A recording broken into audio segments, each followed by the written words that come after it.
Good evening. Today is January 29th. It's about 7:32. We're going to start with the pledge and go into a work session.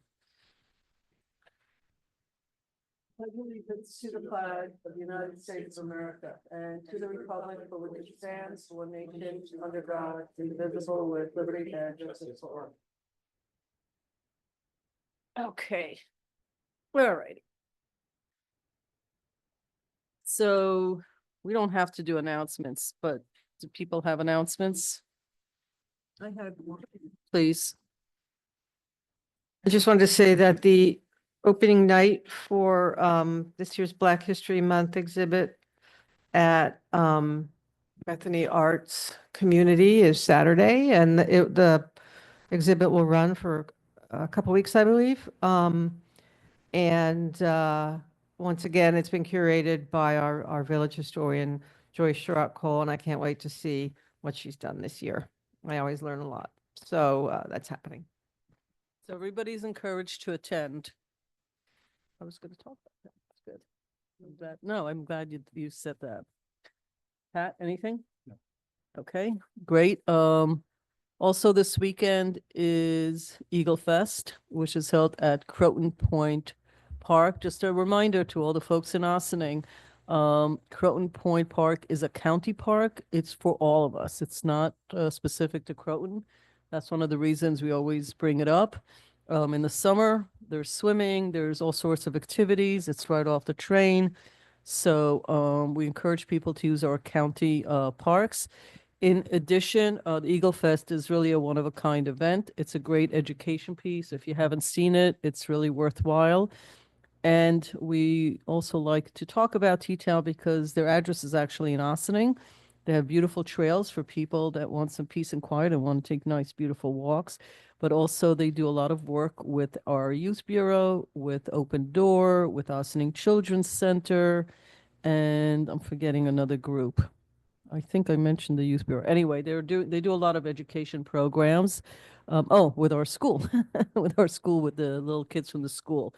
When I was there for a press conference, they had first graders from Brookside there, and the kids, like, as cold as it was, the kids did not want to get back on the bus. They just couldn't believe they were watching like falcons, like, and touching and petting them and all sorts of stuff.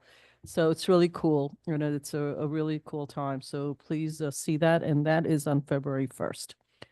And I think also wishing a happy lunar year to folks in our Asian community. I thought it was yesterday, or was it today? I don't know if is it today?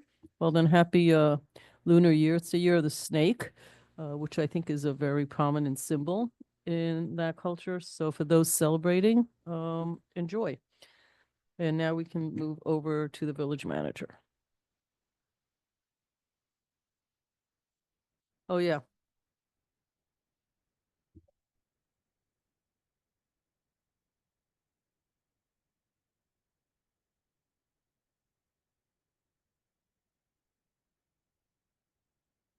So first up, we're going to be talking about a cabaret license for Karma Lounge. And we have our corporation counsel, Stuart Kahan, as well as Police Captain Brendan Donahue, who's on Zoom to discuss. Good evening, folks. Karma Lounge has applied for a cabaret license. They were issued a cabaret license last year. Their times will correspond to what the village is doing, which is no later than 1 a.m. on Fridays and Saturdays and no later than midnight on the Sunday through Thursday. The captain can talk more about any police issues with regard to the location.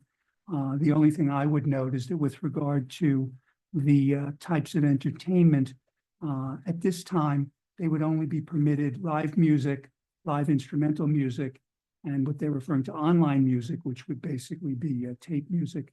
They cannot have a DJ or jukebox because it is not part of their current method of operation. But Captain, anything you wish to add, please? I would just say that of all of our local establishments, And we all know that we've had difficulties with some.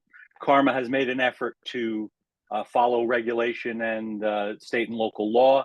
Anytime we've taken any exception with any of their operations, they were receptive. They weren't confrontational, and they made every effort to comply. So I would say that they've been, I think, good neighbors to the community. They show an eagerness to maintain a thriving business while operating within the confines of the law. Okay, thank you. Any questions from the board? Thank you very much. This is for the chief. So this is just for my sort of education, and got a record of the matching cases, the cases that were matching versus kind of like criteria that you take a look at. So of the ones that are kind of the relevant ones, is there anything that stands out of those? Is it a lot? It sounds like it's less than some other places. And if you could just like talk a little bit about that relative to the blotter. That was for you. Did you hear him, Captain? I heard. I'm sorry. I thought he said the chief. My bad. No, all good. I would say that any late night establishment would tend to be a greater draw on resources than a bookstore, of course. That said, they have again shown a great effort to operate within the confines of the law. I'll also note that a number of the calls that we received of emergencies at that location after investigation appeared to come from owners from another establishment. So there was some degree of false reporting that was happening during a period in which another establishment felt to some degree slighted or felt that this place was getting special treatment because they were allowed to operate a cabaret when in fact this was the only locale that had a cabaret permit. So some altercation calls and the like were actually not in fact altercations. It turned out they were called in by another owner.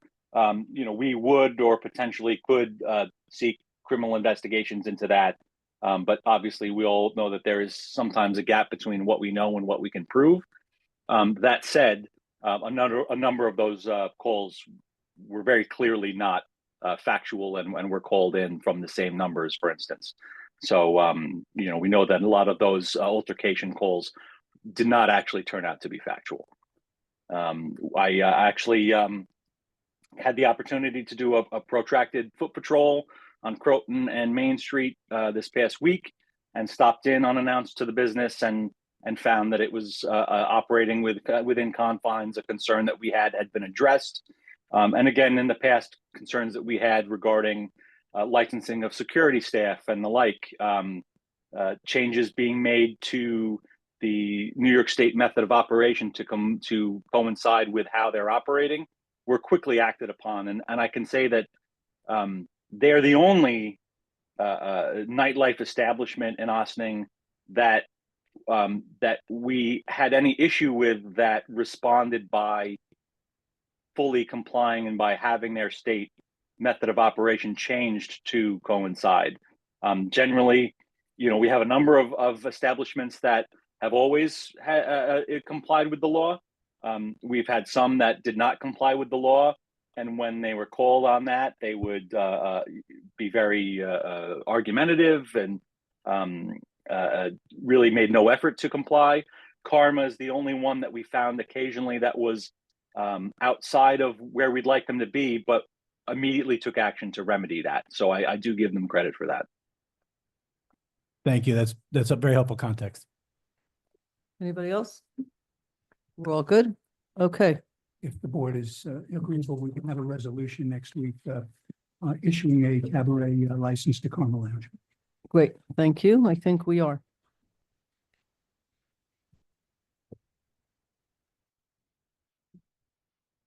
Next topic. I can do it since it's Oh. basically mine. Okay. This is with regard to 3943 Spring Street. The owner of the restaurant at that location, Trasquiera Ribatejo, has requested a license agreement. It would be a temporary license agreement expiring on April the 15th. You've been sent copies of the photographs. He wants to essentially put a vestibule outside his building or outside his restaurant because it gets very cold inside. And has requested it. It does not create a problem with regard to the width of the sidewalk. Checked that with Paul already. And he has the permission of the owner to make this request.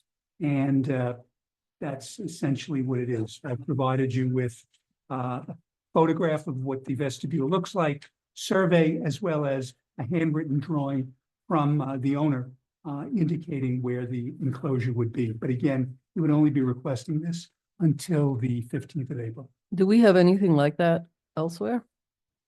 We have no one else who has made a request for a vestibule like that. The best analogy would be a sort of a sidewalk cafe, but he's not looking for a cafe. He's just looking at for this location.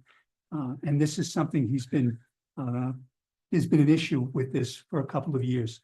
So now he's been told to seek the license agreement, but nowhere else in the village has that been requested. Okay, so we're gonna start a precedent. Do we have an issue? What's the process for approving these things? It's- Aside from coming to us, I mean, we're measuring sidewalks, we say could only be used for this, that, and the other thing, like, what's the sort of rule that goes with this? Well, the sidewalk distance is the most important, so that there's enough of a passageway, and there is in this particular case. Clearly, it would be, because it's going to be on village-owned property, there would be a hold harmless agreement, both for the owner and for the tenant. There would be an insurance requirement, similar to what we now do with sidewalk cafes. Okay. All right. That's what it's gonna look like, and it's until April 15. 15th. Okay, so that's really just during the season. Yes, did you have a question? I do. Given that it's planned to expire April 15th, is this something that you would foresee being like on a calendar year basis? So like, should we ask, or should it be seasonal? It will, what's going to happen is, Trustee Yost, I expect that in connection with his application for a refreshment license, he will also probably request this at the same time. So this would almost be a recurring request as long as the business is there and he continues to need it. I think the best thing might be that he just has this agreement, which can run from start on a date certain and end on a date certain, similar again to what we do with sidewalk cafes or the parklets, what we're doing with the parklets.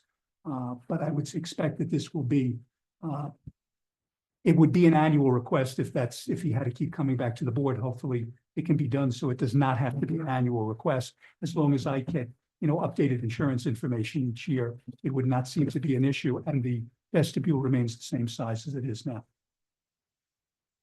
Okay, that's helpful. I was just thinking what happens next December. That's I was like specifically thinking around, because that's probably before the license renewal. Well, it's unclear then again, we could put date. I think the best thing is to put dates into it as to when it would be. Let's say December 1st, April 15th or something like that. He doesn't have one up now because he doesn't have the permission. But once he gets the permission, he put it up for a couple of months, and then we can just put a time frame in it for each year.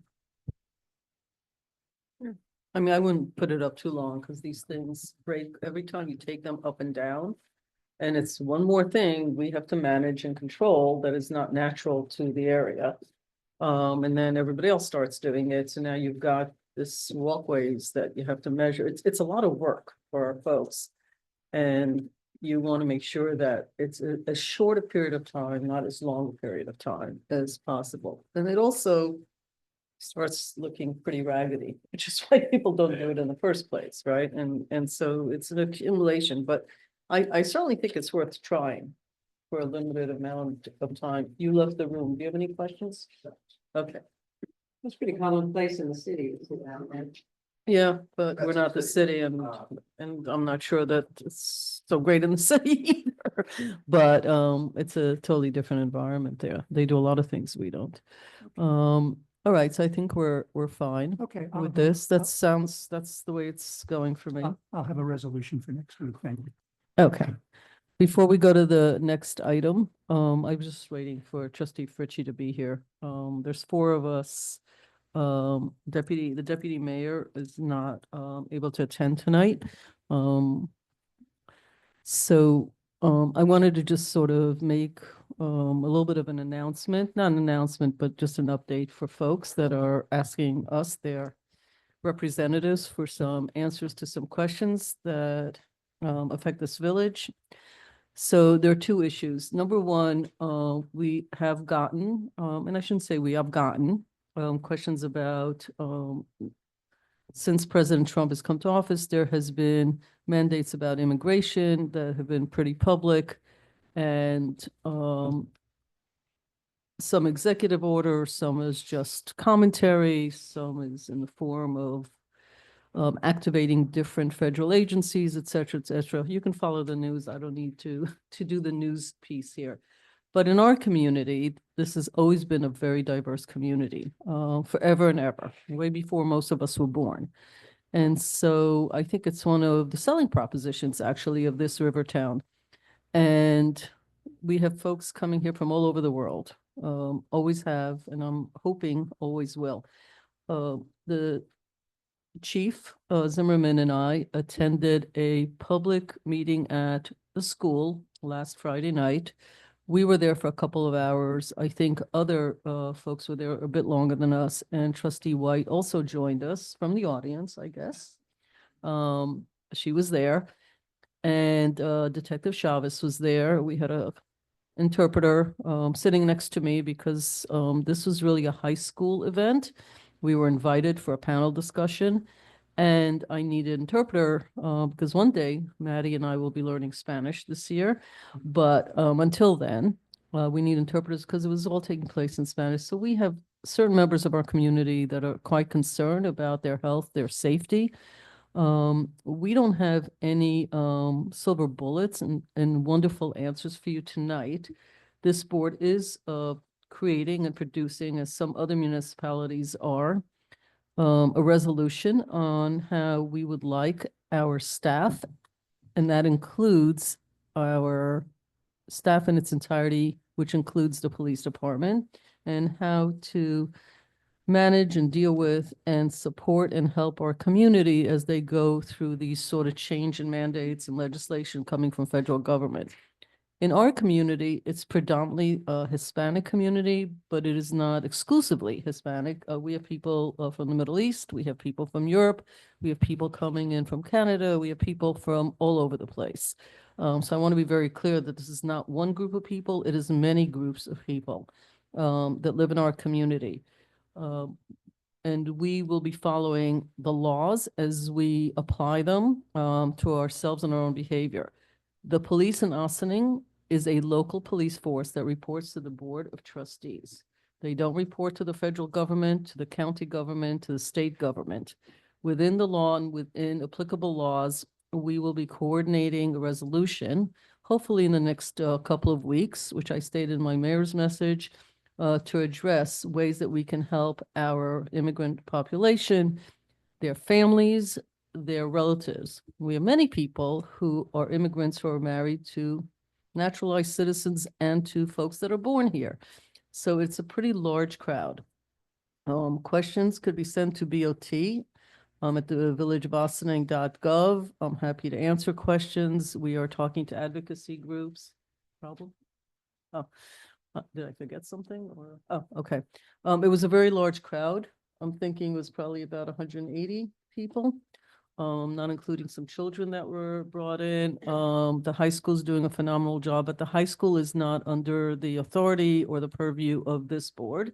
They have their own board. We are just going to stay in our lane as to how the staff, police, and volunteer groups in the village of Ossining, and because it's involved the police, the town of Ossining, will conduct themselves vis-a-vis this scenario. And we're learning as we go every day. The second big topic is more recent in various mandates, conversations, all sorts of stuff. I don't know what to call it because it's mostly on the news, but some of it is very real to our village, is in federal funding regarding grants. The short version of this conversation is that we have probably about $50 million plus or minus over the next few years in grants, or programs or initiatives that involve grants, grants from the county, grants from the state, grants from federal government.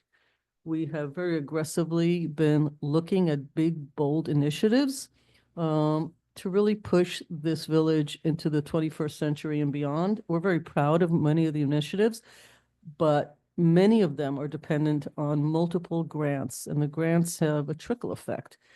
One of the learnings I personally have had, and I've spoken to, all the board members, because I did speak to the deputy mayor an hour ago, is that we have to, the staff, and it'll be the attorney, it'll be village manager, it'll be finance department, Dale, you're on, right? Yeah. Are going to have to look at every single grant that we have in play, and we are going to have to understand where the dollars shift in the grants. We might have a grant for 100,000, but part of it might be a county funding, which we then learn is actually also funded by federal government somehow. We are going to have to, I believe, the responsibility of the board. One of the big things that we do every day is we approve budgets, and we have oversight all year round, not just for 1 month on the budgets. That means 365 days a year, we have a fiduciary responsibility to manage the budgets and have the oversight on them. We're going to ask the village manager and staff to look at the grants and make sure that the board understands where every grant sits. We are going to have to freeze some of our commitments till we understand where the grants are in a very granular level so that we know what we can do and what we can't do right now. It is true that a few hours ago, the freeze from the federal government was rescinded, but that doesn't say much to me anyway. I think we have a responsibility to be very detailed about our grants. I'm happy that we went for the grants, but they come with strings and they come with contracts and they come with obligations, and we can't afford to be holding the bag of an obligation that we thought was going to be reimbursed by monies coming from elsewhere. So I think we have to be very diligent about it. I'm going to pause here, except to be very clear that this is not a recommendation, but a request that the village manager and her staff look at all the grants and get back to the board about the grants. And until such time that contracts, not payrolls and things like that, obviously, but anything related to the DRIs, to CBG monies, Youth Bureau, Section 8s, and all the other monies that have to do with grants and monies that come beyond this village, be looked at again, even though normally we don't do this. But frankly, I'm not sure it's not a bad exercise anyway to get a better understanding. I am under no delusion that there's some genius out there that could hold our hands and tell us and give us all the answers to all of this. It's a bit unprecedented for us and for other municipalities, from what I understand. But as we go through it, we're going to figure things out. What we're not going to do right now is sign contracts for anything that we don't absolutely need to in order to pay immediate dollars. And we're going to revisit what we've passed in the past couple of months to see if we still need to move forward with some of the initiatives or projects at this point. Did I cover most of what I told you guys? Did I cover most of it? I know I have a serious tone, but honestly, it's been quite a ride for the past 48 hours for a lot of people. I think in the long run, this is a very good thing. It's not bad to look at some of the stuff that we've been running at such fast pace and taking a breather and looking at where the monies are and where monies are sitting in the bank and where monies are actually promised to us, but can be taken away. We've been through environments during recessions where the federal government or the state government just said, hey, we don't have money, so we can't continue.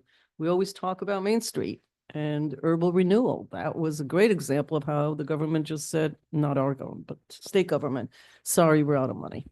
I don't think it's a dire case here. I'm just saying it's not like the first time that we have to look at grants and really figure out where the money is and where it's going.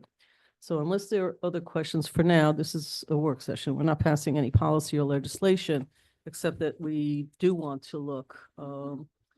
I think we're also gonna have to look, we just approved and voted in legislation for the park for $400,000. There was a grant for So- the sitting park. So the community development block grant, we haven't been approved for those programs yet. So while we were approved for the sitting park, we haven't been approved at the $400,000 good. level.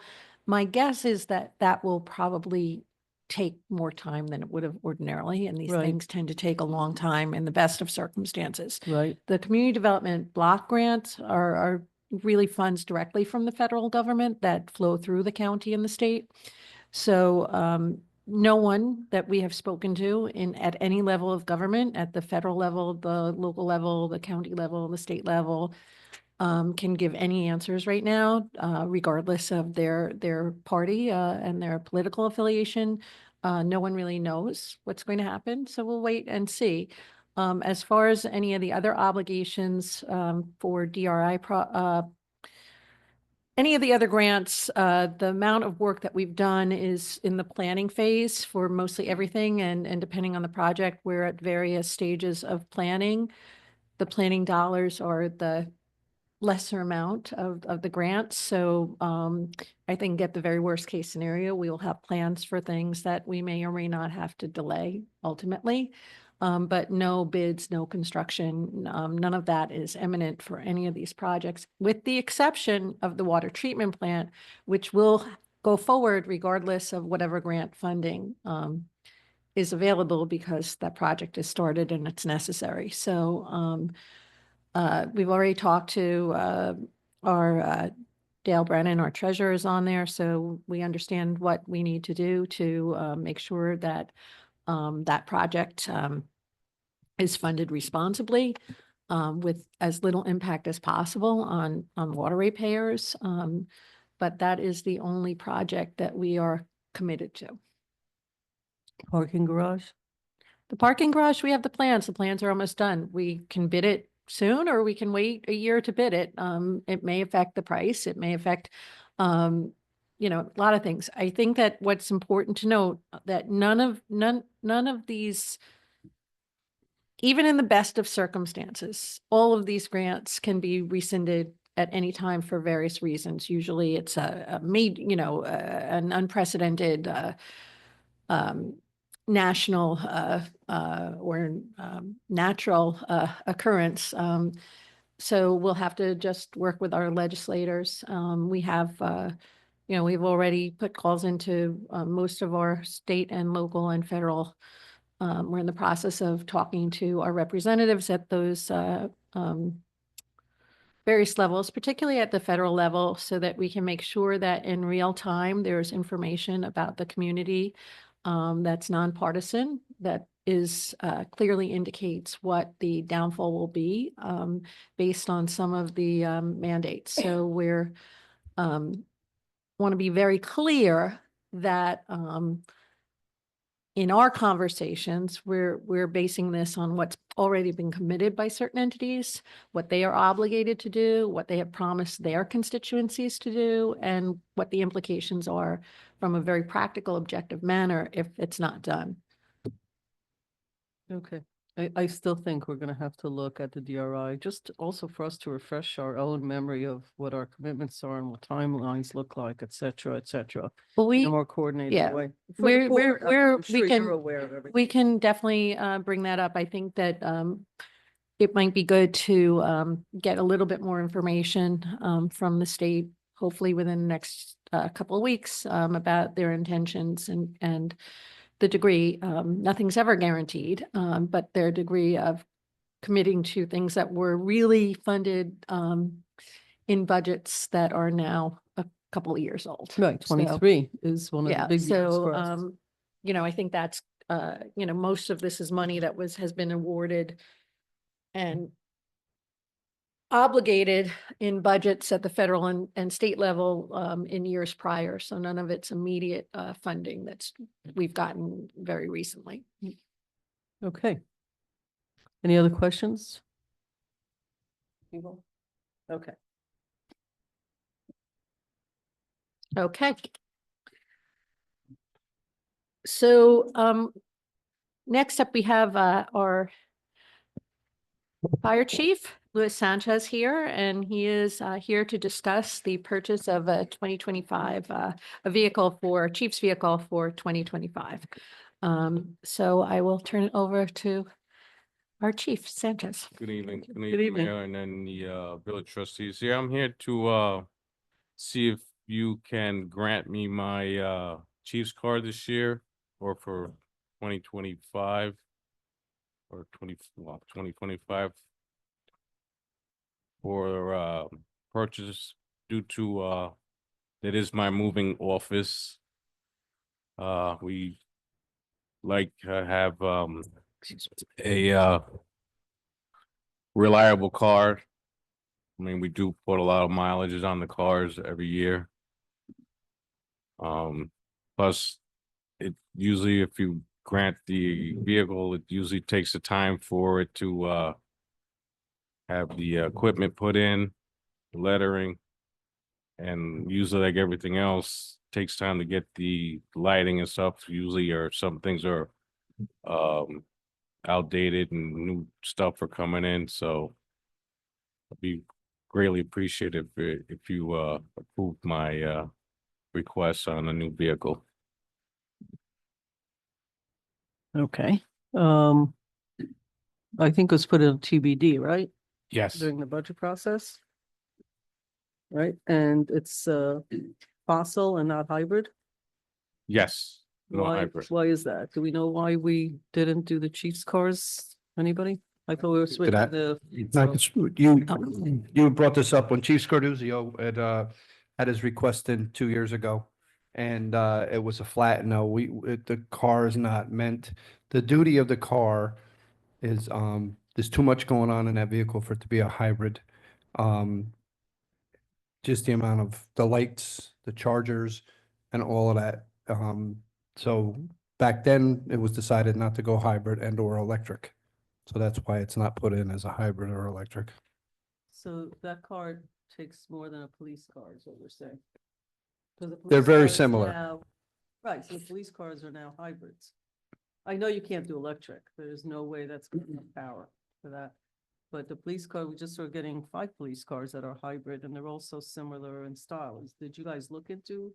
2 years in the world of hybrid and electric is a long time. with Right, technology. I don't- I I don't believe, I Guys do look believe at a it? hybrid truck is like, might be a little bit more expensive than a regular fossil fuel. Mhm. Mhm.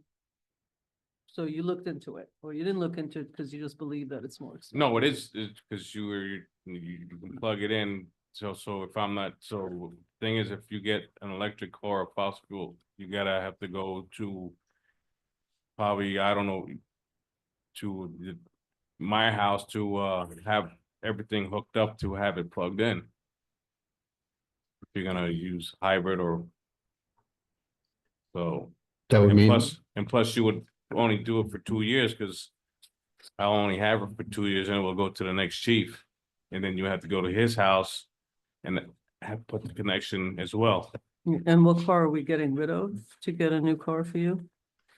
It will be the oldest car in the fleet that will be put back into the up to the army, because Okay. as of right now, you have 3 cars up there that John and them have, as well as the old chief's cars. Who's John? Right. Hyman. What is he doing with those cars? He has the old one he uses for work. That's his mechanic truck. So what happens with the cars as they're retired, they're typically used, in various capacities in the Public Works Department for, probably a couple of different functions, so, that's pretty typical. I of what believe, happens. excuse me, I believe the park ranger still runs one, correct? I believe DPW probably uses 1 or 2 of them. So I- the cars pretty much stay in circulation for up to 20 years. Yes, correct. Right, anybody have questions? Did we last buy a brand new Chief's truck? Chief's, 2 years. 2023. 2 years. They're on When- it was a 19, it's usually on the odd year. So 19, 21, 22. typically, every 2 years as, the chiefs ascend, yes, I guess that's a good word for it. A new car is bought, for, the, new chief. And then that's typically how it goes. That's what's been the practice, for, some time now. So just to clarify that, as the chief said, it takes a while for them to come in and get it fitted. So by the time he actually gets in his new vehicle, he's a year into his term. Then what happens is that gets turned around to the baby chief. So that chief has that car till he's chief. So it's just it's a constant cycle. You know, the command vehicles have to be, Sorry. you have to stand up in the corner now. The command vehicles can't be a hybrid vehicle. They need to have the power, have what they need to, do the job. And it's it's 24/7, 365. What car are you using now?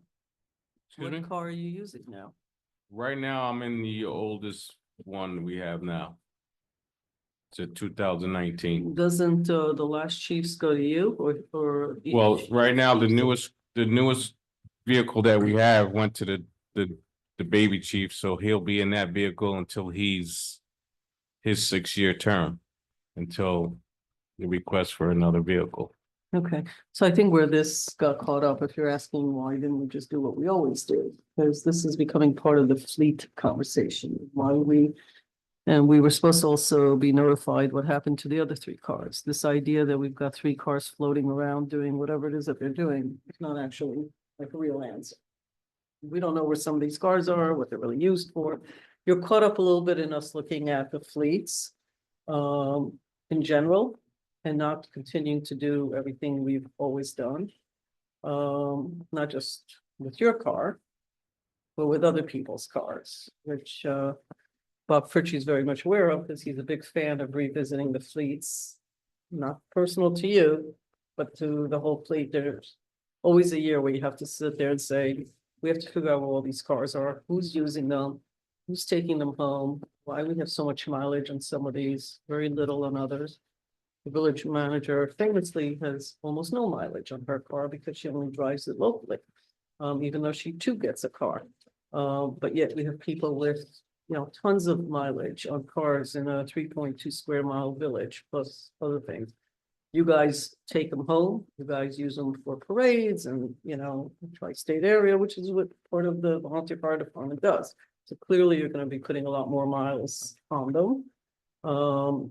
And I think that yours is getting caught up, not personal, in the discussion about fleets. So we did it as a TBD, which is not a no, it's just not a yes. It's a couple of different pieces, because I think one of the goals is to look at the fleets of all the take-home fleets, of which chiefs also have it.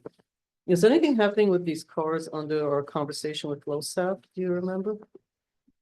Okay. That has nothing to do with it. The cars are not, no, I know that the salary thing on the LoSAP is gonna have to change, but the cars don't change. There's nothing. There's nothing that impacts the cars. It doesn't count as an income for the IRS. It doesn't LoSAP? count. No. as- Oh, that, yeah. No, I meant like it's considered income, correct? Okay, so it's not gonna affect them either. So we're gonna need more time to think about it. So we appreciate you coming in. I'm not sure you need to be at a work session, frankly, because I think you actually are staff. We probably could have figured out a way to have this conversation. Anyway, without, I feel bad that you came in the evening in your own time to have this conversation. But I think we're just gonna keep it as is for now. We're gonna have to have a discussion about Right. where this falls in. Yeah, because like I said, we have the 3 Chiefs cars and plus the 2 that we have that we use for one for the deputy chiefs and also for members and other people that need to go to classes and stuff like that. So Right. they're constantly being used. people that go to classes can submit reimbursements for going to classes, right? They don't need to use a car if they're doing it as a class as part of our staff, correct? I mean, this is what happened during the budget. We started having this conversation that says it's actually not necessary to be using extra cars to go to all sorts of stuff. It's what we've always done, and we have to look at the fleets. Again, I don't want you to think it's just your car. You're Right. getting caught in the conversation. The hybrid is just my personal, I don't even know if we discussed it in this past budget. We discussed it a few years ago. But since we did discuss 5 hybrids for the police and the police cars, that's why I just raised it, because it's an interest of mine. And you're right, in your case, unlike the police that have headquarters, you take yours home every day. Correct. And so you would have to have a way to plug your car in. And I understand, which can also be done, but you may not want it done. So it's your property, not ours. And so, you know, which I would understand. Yeah, by but the way. also with the hybrid, I mean, then you would have who would pay for the electric Right, bill if I would for it, understand, so you'll be as a spending person more. who owns a lot of electric. Right. It's pennies a week, but I would also understand that you may not want it on your house, like you don't want this thing, you know, I get it. That's not the issue though. That's a secondary issue on the side. That was just a question I had about switching our fleet from the chief's cars also to hybrids. So we want to look at the fleets, and that's a conversation for 2025. And once we look at it, then we can get back to you with an answer. So I just want to touch on a statement you made about them going to classes. Classes that these new recruits or members go to, parking is of the very tight to get parking there. So if we have a group of individuals, 4 or 5, it is better for them to take the vehicle down to, instead of 5 or 6 vehicles showing up at the training center. So that's one of the, yeah, usually not one person just takes a car. So it's usually a group, 4 or 5, sometimes 6, just to go down and get down there, and then you're only parking one vehicle because the county, training center is very tight for parking. So that's the purpose behind that. I don't want you to think that just one person's taking a car. You're not getting explained how things work. All right. So- That's why you're here, to explain to us So- how something works. And also there's times where if they've got a class, let's say, and the chiefs are for some reason out of town, the other spare car that still has radios in it is used for a deputy chief that would be covering as chief while he's here. So this goes into the fleet. If it takes us too long, we'll get back to you, because I don't want to have it take so long that you're left out of. No matter when we do this, and that's why in the past we haven't done it, there is a point in time where you have to stop everything and say, I want to revisit this scenario and want to understand Right. how things work. Unfortunately, except for Bob, none of us are in the fire department, so it's not natural to us. It's to all understand how about things- time. Like I said, usually, Yep. and plus it's depending on the dealer, if they have the vehicle, and then if they can find one, that's also gonna take time for them to Yeah, find and get understood. one. So, Yeah, we get and that. that doesn't include, like I said, the labor on the lights, and then also the lettering of the vehicle. So it's usually maybe a 6 to 7 month process. So How many miles do you have in your car right now? that I do, I think it might have my 77,000 right now. Okay, all right. Okay, So, and talked to the wrong person. I have 200,000 on my Yeah. Toyota, but. And as Can you I know, tell and you? as you know, we keep our vehicles, we take care of them, Yeah, no, I know you do. and And we appreciate that, but we're taking a time right now. And if it takes us too long, because other things pop in, then we're gonna move forward with you, but we have to get to the fleets. And there's no way to get to them until we put a stop on all these purchases. And just look at the fleet scenario that we have and how we want to manage them going forward, because they're getting pricey. Okay, okay, thank you. thank you very much. Thanks, chief.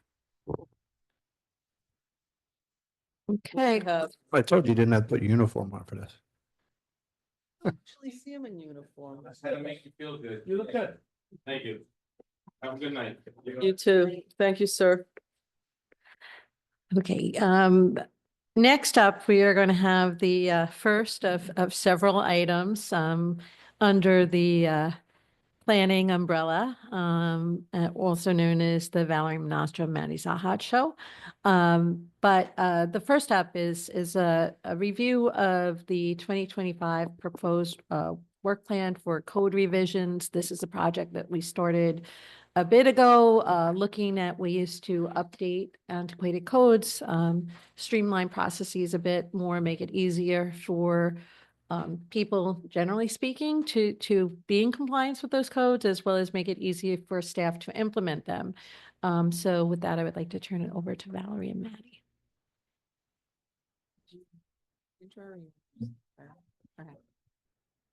Good evening. I will give sort of a macro and a micro intro here. So what we were hoping to do tonight, and you know, as you can see, we're already, you know, about halfway through the agenda and we have quite a bit to go, was to sort of revisit what we had done at the beginning of 2023 and the beginning of 2024, which was a building/planning work plan for the year. We've got a lot on our plate currently with planning, not quite as much as building at the current time. So that's just sort of how I want to frame this conversation. Where we're going to start is very deliberate. Valerie has prepared a bunch of memos which are linked in the agenda. So the first one is where we're going to begin, having to do with specifically code revisions, and then it makes reference to a couple other projects. It sort of intertwines with things that are later on the agenda. You might notice the first one under additional village code revisions is tree preservation, which is the second, you know, more micro conversation that we're going to have. But I will say a lot of these have come up as a result of other projects that we are doing, in addition to what our land use boards have you know, told you, the board, and, you know, have told us as staff that they really struggle with. So I'll ask Valerie to highlight those in particular, since she's often, you know, in those meetings with me. But we're looking at this as basically a menu to take us through the end of the year. And then we're going to sort of bounce into 4 more specific things that we're looking to propose for a little bit sooner. So All right. Thank you. how's that? All right, yeah, perfect. So I just wanted to, so the list I kind of want to go through tonight is basically a little bit of an exercise we did the last 2 years, which is basic. I'm going to highlight some of the code revisions that have come to light over the last year, in terms of sometimes it's with applications that are before the boards, or sometimes with different projects, as Maddie mentioned. And then also items that, you know, either other boards or this board also suggested. And then as part of this, we also looked back at the comprehensive plan and identified any other remaining recommendations that haven't been yet implemented in terms of code updates. So I'm going to walk you through that. This doesn't necessarily mean, you know, there are some items that we can revisit, you know, down a little bit down the line, but we really wanted to kind of get your sense of whether you want us to really put this on as a priority for this year. And of course, as you know from last year, there's lots of other things that come up throughout the year. So that doesn't mean that there's necessarily, this is it, right? This is not an exhaustive list. So first is the completion of the tree preservation revisions. I just wanted to kind of highlight that we're going to be talking about that tonight, but that's something that we really hope to wrap up over the next month or two. The second are again, these small scale changes for zoning, and this really focuses on the definitions of impervious surfaces. What we're finding right now is that there's a couple of conflicting definitions, and your building inspector would like that to be kind of clarified and very clear cut as to what's considered impervious surface. And a lot of times where it comes into a little bit of a gray area is when you're dealing with like pavers or gravel or those types of I'm surfaces. so happy that you said that. Near me, there were approvals for some of those stones. And it's now become like a nice big parking lot. When originally, I don't think it was set up that way when it was approved. And I said, you know, it's so weird.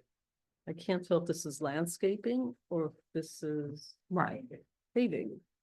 Right? I thought it was landscaping, and now I see it's actually just another nice form of paving, which I don't think was the intention when it was approved that way. So this is really like these fine points. Very interesting that you're bringing it up. So another one is revisiting stormwater regulations and when a permit is required. And this is one that, again, I added to the list because, as we were dealing with more, storms and we're also Mhm. dealing with, you know, slightly more of, like, I'm gonna say, you have an urban suburban, type of environment, building environment. When people do additions to their homes or when you build new homes, you know, right now, currently you have like it's 2,500 square feet of disturbance before any sort of like stormwater regulations really kick in. And in other communities, they're now regulating for smaller disturbance because of the fact that we're just dealing with stronger storms and, you know, the infrastructure was built, you know, many years ago when you're dealing with a different type of, you know, climate. So this is something that I'd like to probably potentially come back with some suggestions to consider for capturing some additional stormwater, especially when you're dealing with creating more impervious surfaces on your property.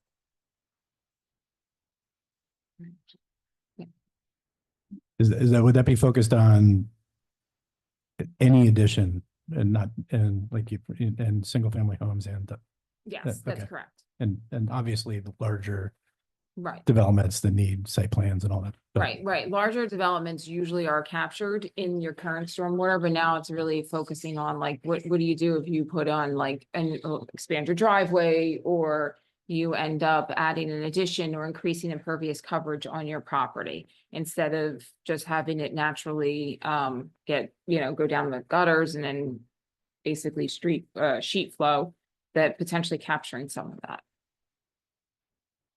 Right, so the other one is revising setback exemptions. So a lot of the ZBA gets a lot of applications for like stairs. So if you're building a porch and the stair happens to hit the setbacks, you know, that somebody has to go to seek a zoning variance for that. In a lot of other communities, there is exemptions or there's an exemption for stairs, not for, you know, there'll be like so many feet within the setback, right? It's not necessarily a carte blanche, like whatever you want to put in your setback, but a lot of times stairs and some other like types of like patios and those types of things porches sometimes get a little bit of an exemption into setback. So we want to take a look at that so we can kind of reduce the amount of ZBA applications for those types of issues. Specifically stairs. We have one on Right. every agenda. And the board goes, okay. So then the other one is revising landscaping and lighting requirements. I know we talked about lighting requirements before. This isn't exactly going to be very strict, but just taking a look in your the zoning because we really don't have anything. And there's a lot of times we're dealing with site plan approvals and looking at those things to try to help applicants. If we give a little bit of a framework of what the board is looking for, that would help applicants automatically prepare some of this information for their plans. So that's something else we'd like to look at. The other is revise the sign requirements. I think part of this has come up with the building department. They have like dealing with the sign permits and then some of the sign requirements, taking a look at those again and making sure that they're clear and that there's no ambiguity between the different types of signs and what's required. Or is this a list of what you've been asked to look at? What is it that you're asking of us? So I'm I'm running through this list so that what I'd like to do is kind of get a green light to go ahead and start working on these items. Or conversely, if the board said, no, we No, like the right, way then that we this won't- is, we please don't won't touch touch it, it, right. then we won't spend any more time. I got it. Okay.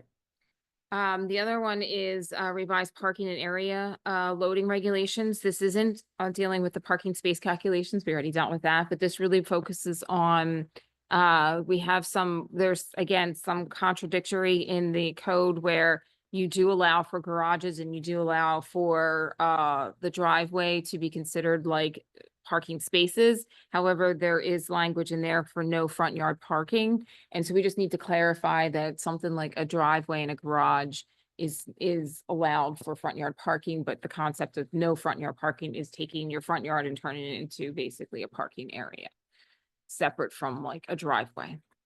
So, so those are the We types of keep things. sort of going back to that. So Right. maybe I didn't make it clear the first 100 times. A driveway widened is a parking area. That's correct. Okay. But a driveway, like a regular single driveway, it should, because right now the interpretation is that if you were to have a driveway going into your garage, that driveway counts as parking in the front yard and you would need a variance for your driveway. Okay, And we want to prevent people from having to get a variance for like one car driveway, like a driveway.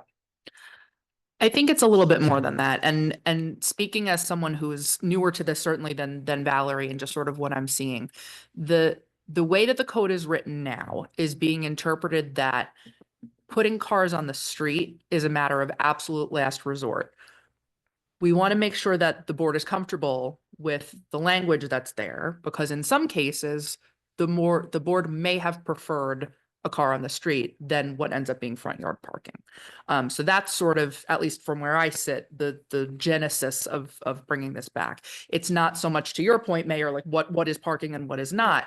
It's just because it's within the ability of the building inspector to make a call, but only in certain circumstances. We really want to hear from the board. What would you like this to look like? And then we'll make sure that the language reflects the board's desire for when, if at all, front yard parking is allowed. okay. So for my one person's opinion, I'm very opposed to front yard parking because of the unintended consequences of them. I understand that when there are corner properties and blah, blah, blah, whatever, but that's not the reality of what's happening out there. What's happening there is every time somebody pours down more tar, 3/4 of their front yard. And I think Joe made a great point that there's a way that you can say it's a percentage of this and a percentage of that. Right. Secondly, something I didn't think about till more recently, the number of garages that are not used for cars. I just passed another one that put yet one more fence in the middle of a driveway, so that the garage is now behind the fenced-in area being used for, I don't know what it's being used for. I wouldn't know since they put up a fence. But they're certainly not using it for cars. So whatever 2-car garage they had that could be used for cars, no longer being used for car. Therefore, they're parking cars. I'm sure on the street, but I wouldn't know that for a fact, but certainly in their driveway and halfway onto the grass near their house, because now they're parking not once, but on a regular basis. It's a single family home, even though there's a 2-car garage there. So anyway, that the language could say the garage is supposed to be garages, right? They're not Right. supposed to be housing.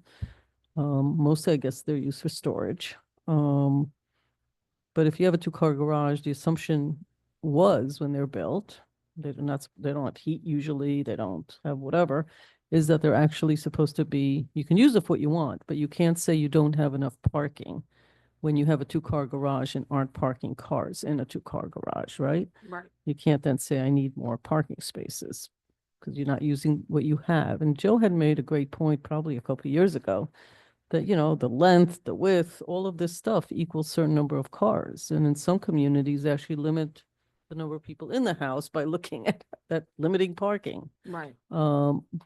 But I just saw yet somebody else, basically triple the size. I mean, it's practically it's not a corner property, just pour tar. So now they have a 1-car garage and have, I don't know, 4 or 5 cars and motorcycles parked in the front.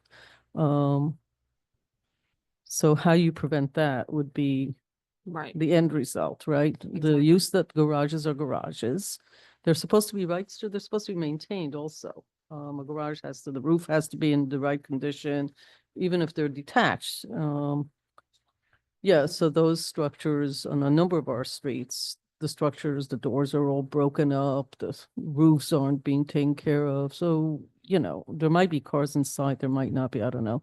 But I think that for me would be a big help to manage that. And I don't remember everything Joe had said, but he had seemed to have had a formula Yeah, and I'll be working closely for with the him on this. percentages that you can do that and how you can't block, the Right. rest of the driveway and create a backyard out of it, essentially, for whatever reason, you're doing it. So that was the other thing. And I don't know if we're supposed to wait till you're done with your list. No, I mean, Okay. I mean, I can keep, I So can the stop. stair keep going thing, whenever so you're ready. this, for me, and I think you have questions about trees, right? You're gonna talk about that. You'll get to the law, okay. For me also, the stairs, is a new item, like I haven't thought about it.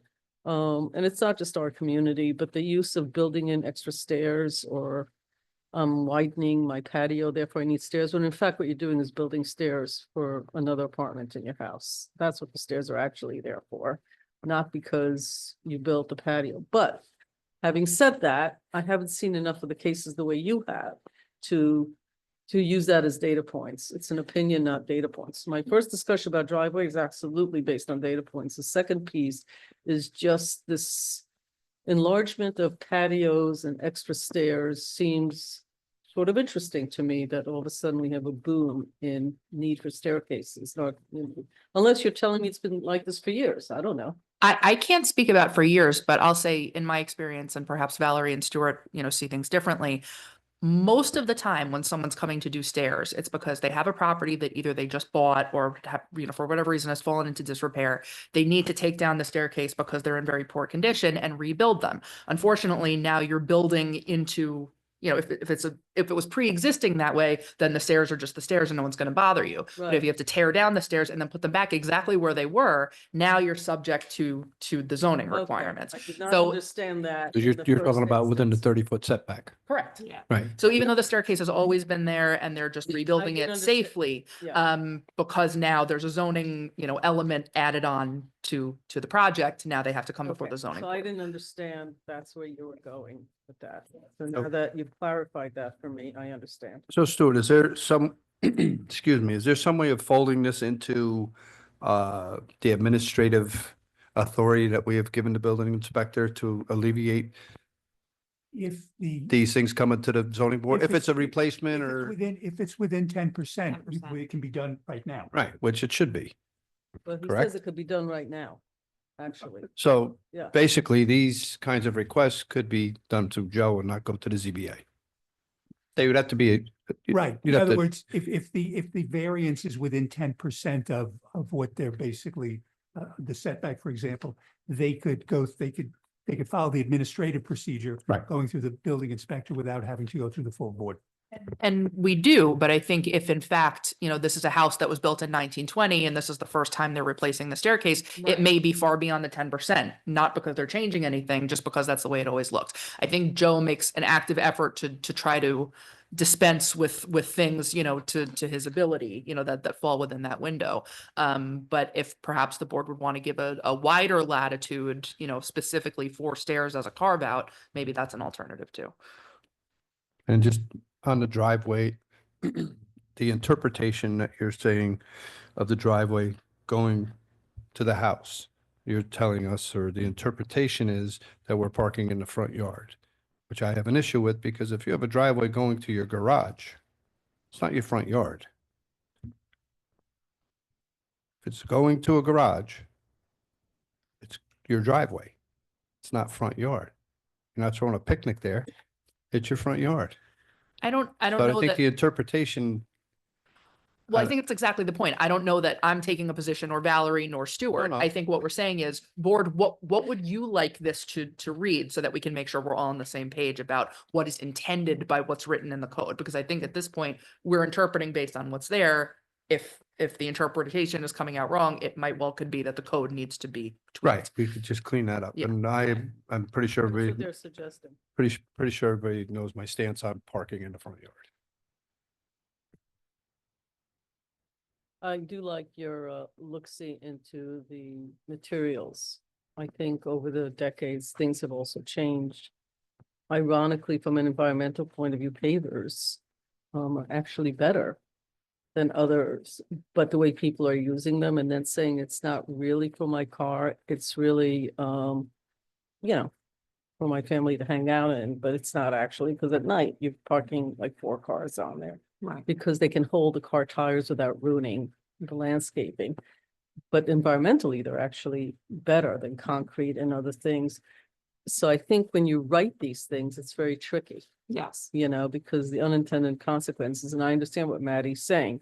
Tell us like now for the next decade, what you'd like to see, because every decade or two, things change, including what people use, also the density of the population in Austining.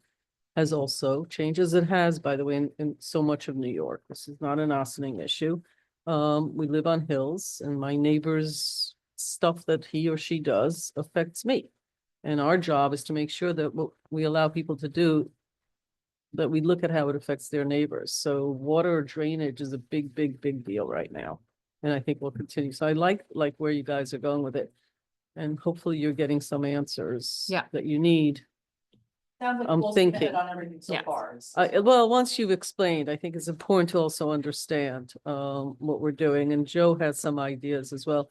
This is the type of night that I actually wish he were here, but I didn't realize we should have probably asked him to be here. Well, this is just a little bit of like a very soft green light, like start exploring this, start coming back with, when we come back with Yeah. with actual like Right. rank recommendations, that's when he'll be. Yeah, he's interesting. boots on the ground, not that you Yes. guys aren't. And we are too, because we live here. We drive around, we see reality from theory. We see the Yes. same people telling us what they are doing, and then we drive by their house and we see what they're really doing. And we're sitting there going, okay, this is not at all what you discussed. So we're all boots on the ground, but he really has the experiential piece Yes. that I always find amazingly useful. And he knows the neighborhoods really well and he has some really good ideas. So maybe when we get to the not soft green, but the hard green. Yes, I would that's when we'll really be- love to hear some of his Exactly. input as well. I'm sure you're asking him. I'm not implying that you're not. I'm sorry. No, I we're good. interrupted you. No. You wanted to say something? Oh, okay. I do, but keep going. Oh, no, I'm done. I think we've talked about this for years and they're doing it, like Yeah. they're moving forward. It's a Well, never. yeah, that's what I was gonna say. Like this harkens back to a whole bunch of the detailed analysis we did in the comp plan, right? Where, 80% of the stuff is, pre-existing non-conforming. Right. And this is trying to deal with a lot of that, Right. for somebody to actually like fix the staircase that was built in 1950. Right. Right. And I mean, that's the way I interpreted this list, going back and looking at Yeah. some of the analysis we did on the comp plan and stuff That's like that, right? So to me, all that makes sense relative to, Very good. So the next, I'm gonna skip the next bullet is the SPM. We're gonna talk about that tonight. So, and that's the Station Plaza North zoning district. So we'll talk about that. The other one is developing battery energy storage and solar regulations. We have rooftop solar. We do allow that in the village of Ossining. We do have, but at this point, especially with battery energy storage systems, they are coming into many different communities. And we even have like a couple people calling now asking about potential putting the battery energy storage on some sites. So what we'd like to do is really potentially start looking at this and getting the Ossining Village adoption of battery energy storage Who's systems. asking you for them? I'm just curious. There's one group in particular that has reached out about a specific site. No. Can I say? Is it the secret? Is It's, it I mean, it's on confidential? Central Avenue. It's on Central Avenue. All right, it's at 45 Central Avenue, 45 Central. It basically looks like big outdoor file cabinets, and it's where they store, Right. I don't want to it's say juice because basically- I'm not right, trying to it's be funny, but basically like they batteries, store, right. yeah. Yeah, they have the battery system and then basically it connects to the grid. What's that 45? It is next to the firehouse, but it is is it the steel?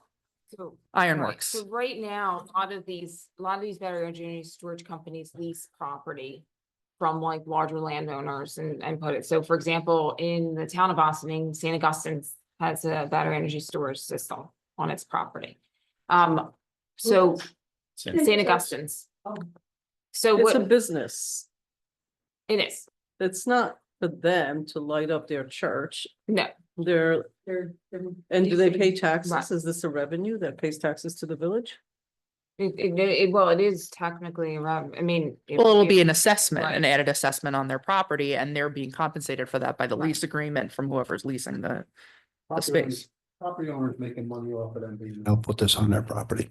Right, so I think really it's less about, I think what we would like to do is start looking at, because part of adopting a battery energy storage system, first of all, it lays out exactly the types of safety requirements and what's required in terms of any sort of application.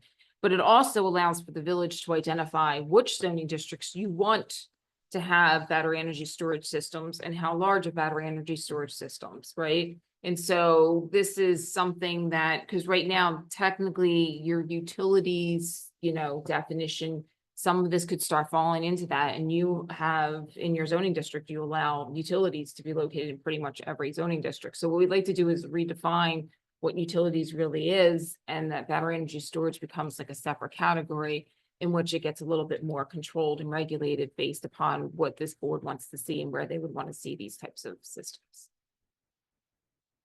I think it makes, I mean, it makes sense, right? There's a risk that comes with Right. basically these huge capacitors just like sitting there Right. on the ground, right? I mean, Right. that's the implications for the fire department, implications for Right, and public I think, safety. and if we're doing that, we might as well tie. The government in- finds all the drug manufacturers and all the Bitcoin players is by those huge battery, and they're Right. terrible for the environment. So, and what I'd like to do is also, if we're doing that, to look at solar regulations, just in terms of any sort of solar arrays and stuff like that, and just cover both those two alternative energies at the same time. Okay. So then, as, I just want to be clear, you're going to differentiate between me putting something up for my house versus somebody then leasing it as a business. yeah, so well, they would be basically on size. A lot of I'm times, sorry? size is usually the differentiator Hmm. between that.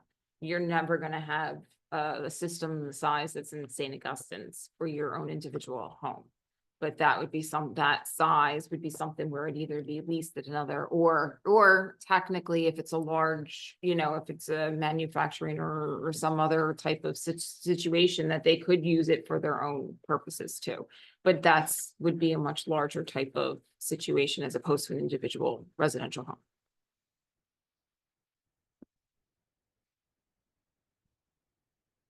Okay.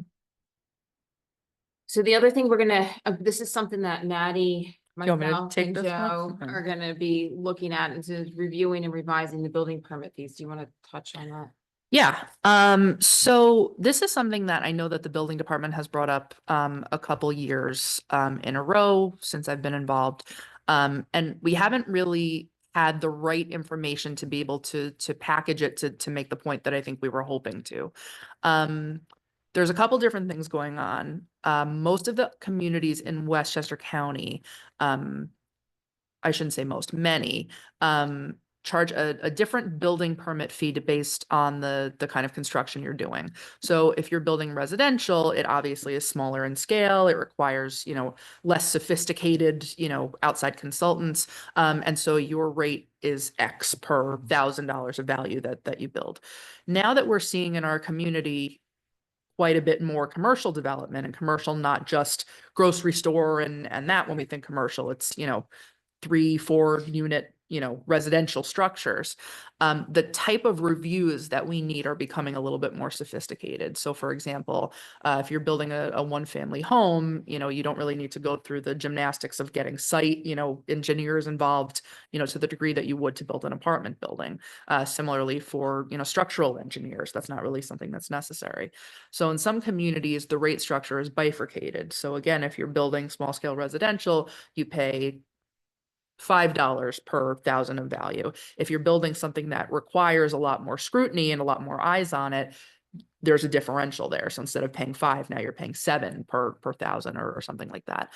So this is something that we're sort of, toying around with, particularly now that we're looking at things like 30 Water Street, 138 Croton, where we're seeing that the level of detail that we need folks to be paying attention to is just something that with which we need help. And to be able to give the developers a little bit more predictability earlier on in the process, we would like to explore baking it into the building permit fee so that we don't have to come back to For them larger. later on and saying we need, deposits into escrow for consultant services. So that is really what we're looking at here. And that's going to be sort of an evolving conversation, because I think the last couple times we talked about it, I didn't even really fully understand the different models. And now that I think I do understand it better, I think we can sort of explain it to the board that really highlights why this would be of value, not just to the community, but also to developers who are coming to develop here to make their process more predictable and easier. What's the goal? To make it easier or to charge them more?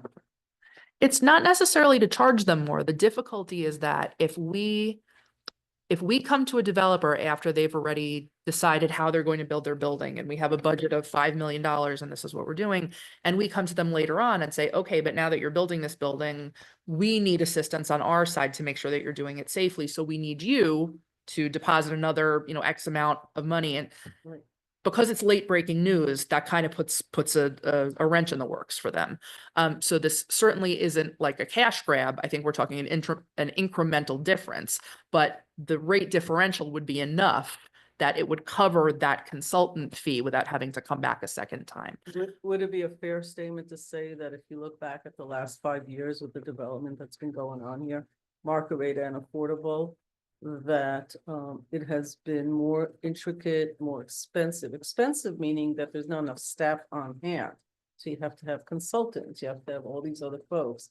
So that we may have been underestimating, by no fault of anybody, the hours and therefore the dollars that it takes to push something from A through to Z.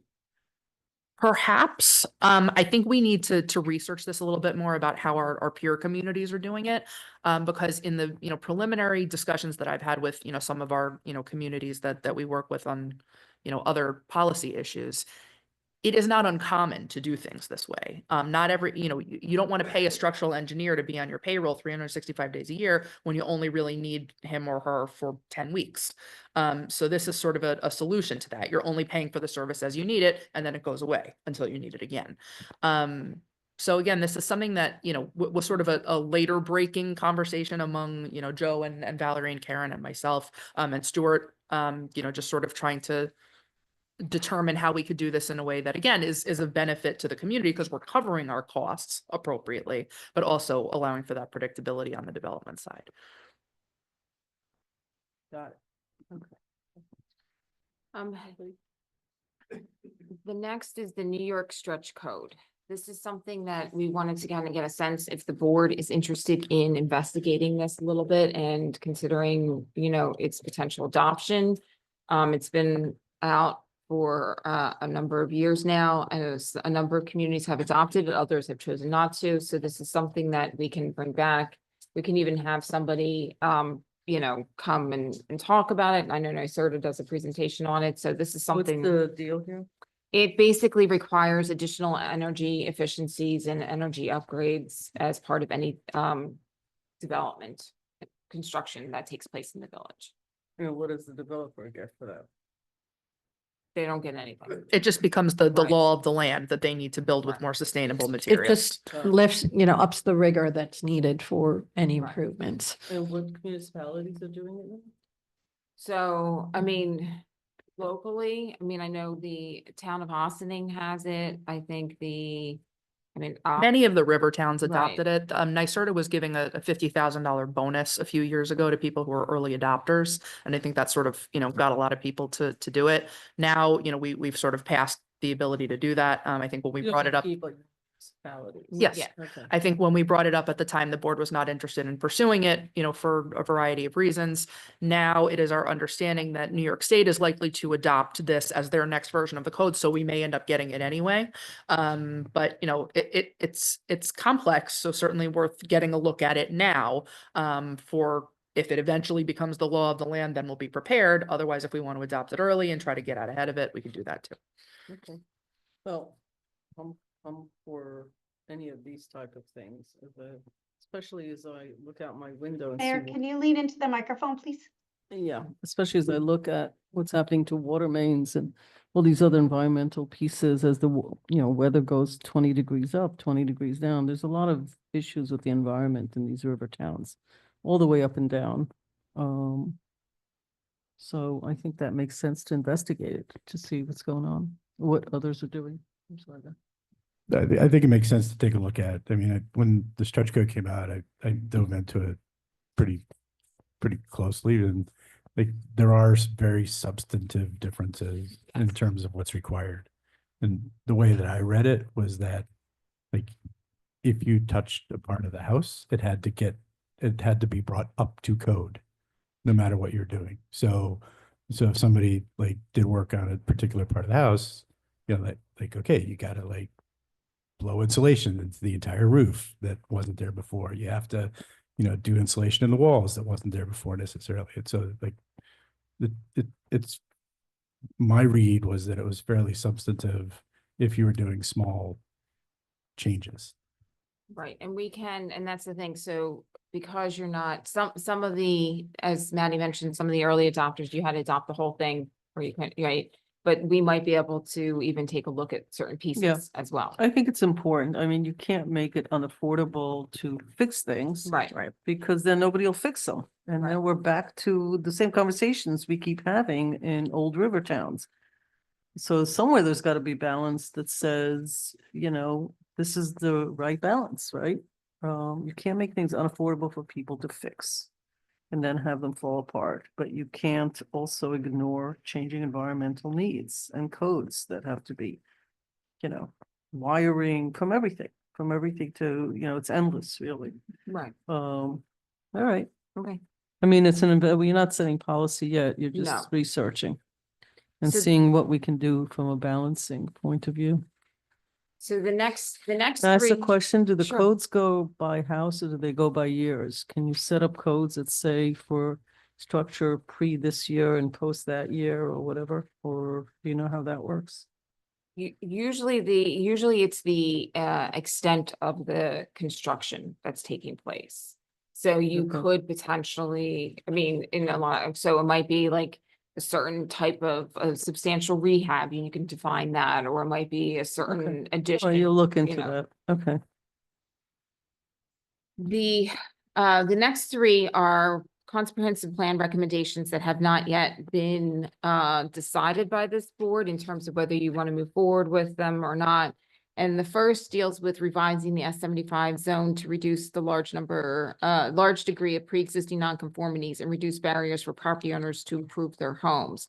And this really focuses on the setbacks, where a lot of while the S75, which is single family residential zoning district with 7,500 square foot lot minimum, a lot of the lots in the S75 zoning district are less than 7,500 square feet, which means then some of the setbacks then trigger these variances that are needed because of the smaller lot size.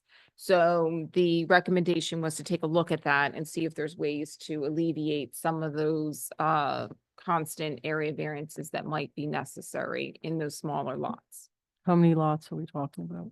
Well, I mean, I can give you a percentage and, you know, when I come back next time, I can give you a percentage on that. Really, I think you might want to consider looking at something like more of like a sliding scale so that, you know, if you have a smaller lot, technically the percentage of like the setback might be the same as a larger lot. But, you know, you are giving that little bit of a leeway because it's a smaller lot. So, I mean, that's just one option. So we can provide some options and we could take a look at what the real issues are, but that was one of the recommendations in the comprehensive plan. And I can also find out we can take a look at some of the past zoning applications to see, is it really like the side yard setbacks versus like a front yard versus a backyard setback. I'm neutral on this. I Okay. see total pros and cons, not excited about it, Okay. but for me.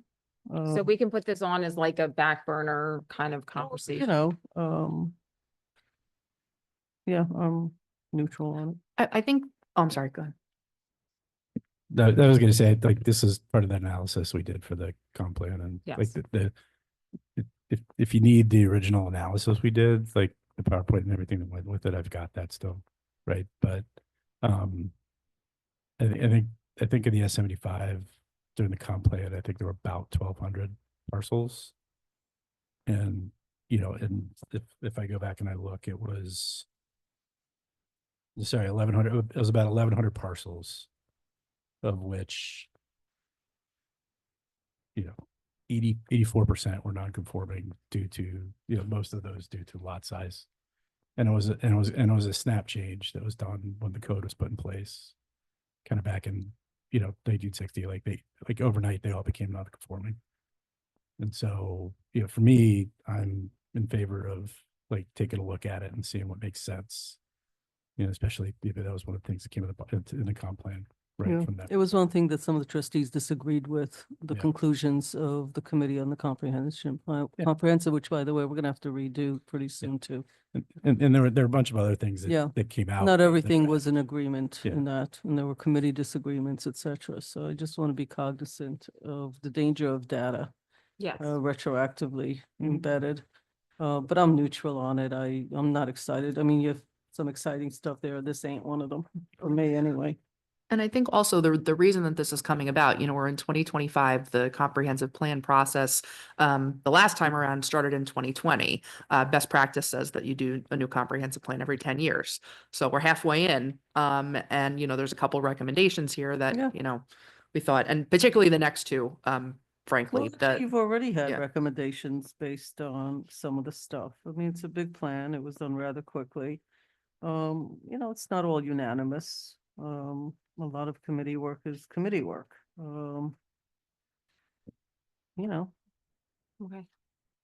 So the next two, the next one focuses on promote the implementation of flood mitigation design guidelines for buildings in the northern and central waterfront area. And really, this is, I think, more or less looking at the requirements in the zoning and just, I think, putting in some best practices, especially in more of like potentially flood prone areas, not necessarily areas that are in floodplains right now, but potentially, you know, as we know that the sea level rise and some of the other stronger storms could potentially be flood prone. And so maybe this is something to take a look at in terms of setting up some best practice design standards in those zoning districts.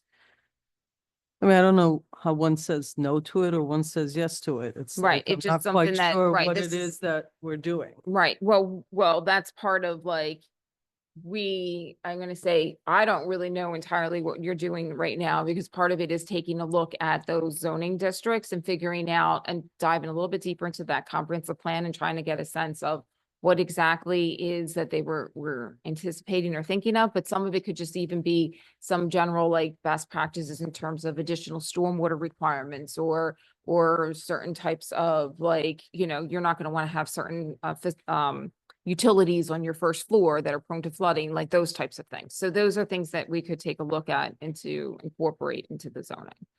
Okay, so I'd be curious, you know, to me, Yep. that's like infinite number Yes, of it could be things. infinite, right? So it's really targeting And, what the and real many potential issues are. consultants will be making lots of money. And Right. it's like, No, I it feel like won't- I'm in college no. overpaying for my No, tuition. all this is But the- like right. something like a Right. few key points that are usable and Right. don't make it prohibitively expensive to be able to exactly. build or for businesses to build a business.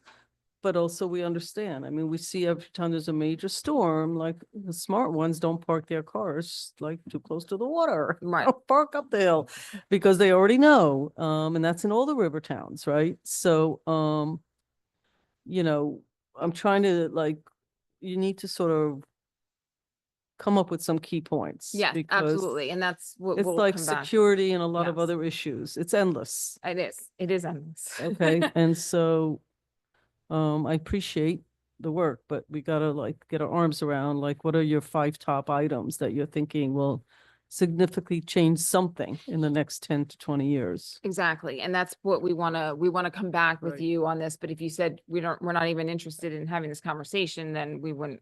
work No, on it. listen, I mean, no one in Mamaroneck, no one in the past 5 years puts any electrical anything Right. in the basements. Right. It took them a while to figure that out, a few floods, fires, you know, it's like the 10 Commandments or something. But again, it's endless. So Right. we want to do it, but let's just give us the 5 biggies. that Yep, If you did absolutely. this, it'll be life-changing. So then the next one, I think this is an important one. So in your in your comprehensive plan recommendation, it specifically says preserving areas west of the railroad track from development while considering area-wide structural protective measures for these lands. And what we really want to talk about is the preserving areas west of the railroad tracks from development. Because right now, you have a number of permitted uses or, conditional uses or special permit uses that allow for residential construction as well. I mean, residential development as well as other different Where's types of west of the development. railroad track? What are So, we talking about? yeah, sorry, tracks in the, and What is that? tracks in- That's 3 feet. How much space is there between the track and the wall? well, there are a number of properties. There's like technically Harper Square falls into that, Oh. and so does like your Quimby Road and so does the Okay. Westerly Westerly, Marina, almost Westerly. Shadowmonk, right? So there are a number of properties that do Yeah. have that. Okay. So we wanted I to, take it all back. I'm Okay. sorry. I'm like zoning out or something. Got it. so we wanted to kind of take a look at those particular properties and then bring back, just for the uses that are allowed in those zoning districts, and then to have a conversation as to whether we want to change some of those uses and want to maybe consider prohibiting certain uses, What or did the if you're going to. comprehensive plan say about that? Well, it basically sounded like they wanted a little bit of a retreat, especially from residential development in those zoning districts. Got it. And I mean, Okay. excuse me, on those properties. Got it. So Okay. we But- want to have But this, but marinas and commercial and all of that well, right. is already there. Those are already there, and those are something that this board can consider keeping, but it's starting to have like that larger conversation about what you want to do with that particular zoning district in terms of uses.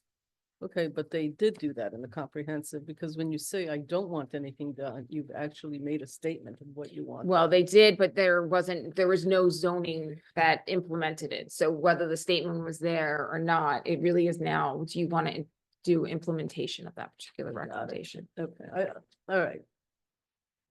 Thoughts on any of this? I mean, I haven't really thought, I thought like it's all private property and I guess they could turn it into. Oh, there is Westerly, I guess you could take. But a lot of it is built on fill, isn't it? A lot of it is, Oh, all of that's Phil from Grand Central, everything on that side of the tracks, Oh, all of it, yeah. every bit of The it. tracks arguably are built on, this Yeah. edge, yeah. And after, the big building, you got 3 oil tanks. Yeah. And you got Westerly, and so, I don't know. Yeah, then you've got the penitentiary. I mean, the old Rand McNally site Yeah, is something that could be turned into right, that's, possibly but something that's else. the marina. Right. I mean, we can look at it. I did hear a decision based on what you read from the comprehensive, which is nothing should be done. But you're suggesting that maybe we have a bigger conversation about what if you want nothing done, what does that nothing mean? Right, exactly. That's fine. I think that's legit, yeah. Mhm. Huh? I mean, if you look at the floodplain maps and, Right, in 20, 50 years, right? It's, right. And if you keep everything But the as floodplains is. are gonna have to raise the tracks Yep. too, Right. so good luck with that. And if you keep everything as is, there could be essentially a development, application that comes in. And at which point, that's not when you want to say, oh, but we really did, or the comprehensive plan says this, or we really don't want this type of development. We want to deal with it proactively. I think we're all in agreement now that you positioned that way, but I would argue to any developer that the comprehensive plan actually says we Right. don't want it touched. That means we don't want it touched. So I actually think it's already there. I think codifying it might be better. All right, so, and then the last thing, we're gonna talk about the affordable housing. So, but the last item that is a potential project for 2025 is that the EAC wants to work on an open space inventory. And we could potentially assist them with that in the Village of Oz.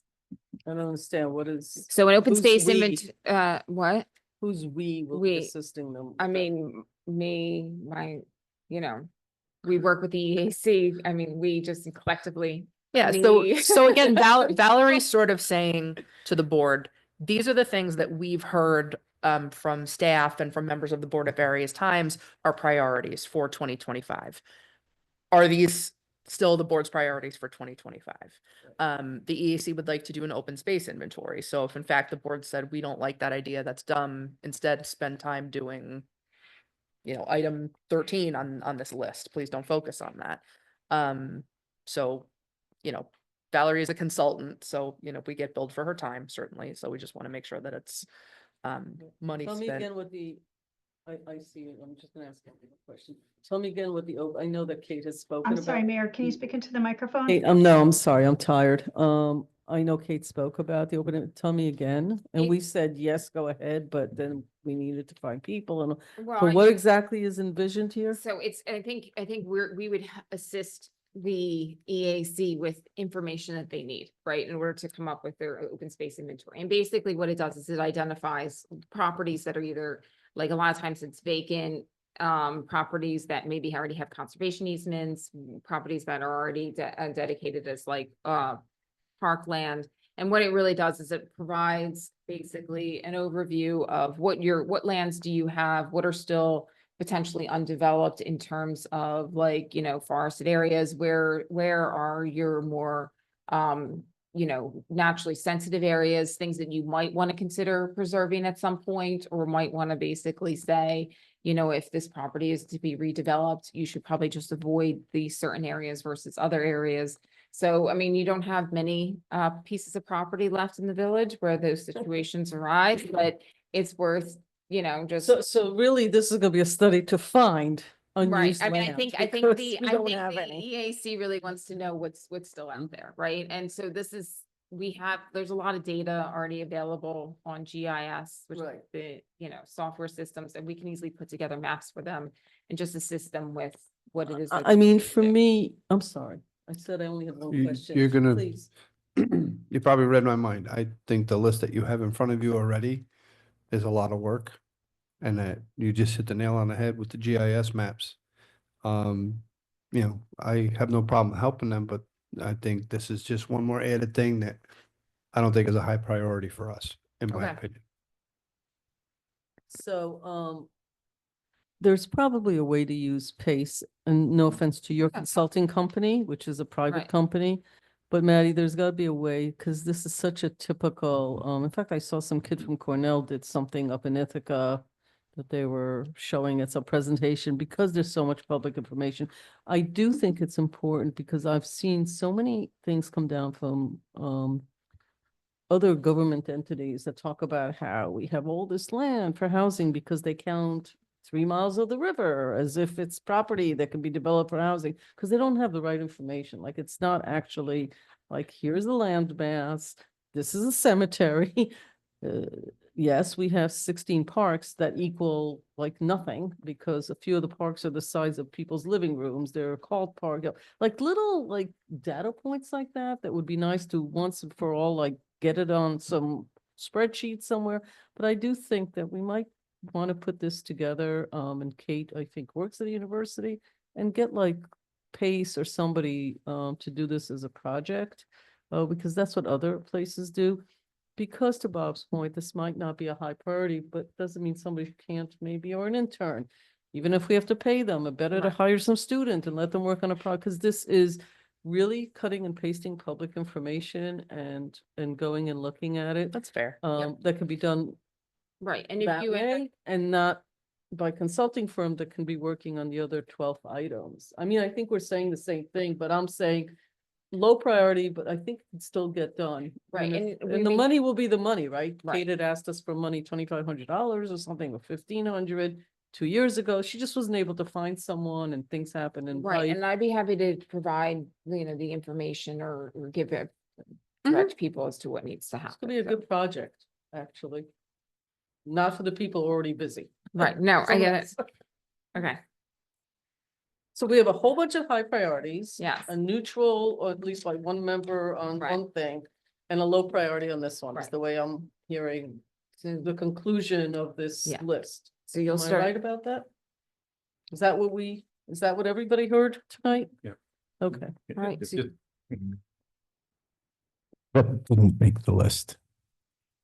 Open space inventory. No. No, but What- what didn't make the what- original What list? didn't make this piece of paper that you Oh. considered putting on this piece of paper? No, nothing. The The last, totality, what they right, asked. right, the last couple of 100%. years, we've been chipping away at a number, like very long lists. So this is, some of it was from last year that's still been completely get completed. And then these are new things that popped up because of, once we started digging into, and making some changes, we realized that there were other issues. What, oh, I thought you were gonna ask something else, like how would you prioritize this list? Like what would be number 1, 2, 3, 4, rather than, Yeah, that's next. That's, Oh, that, that's that, next. I don't think we want to go there tonight. though. okay. No, But, Well, I thought you taught.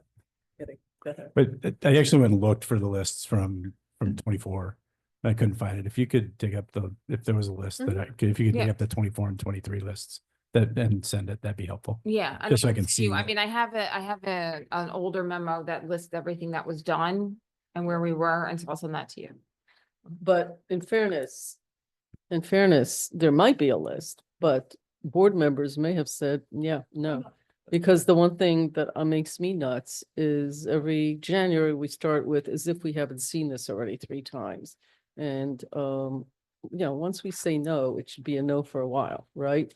Otherwise, all we're doing is regurgitating stuff that majority boards have already said no, and we don't move forward as much as we probably should.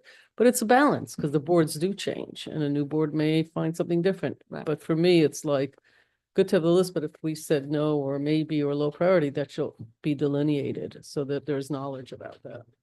Yep. Okay.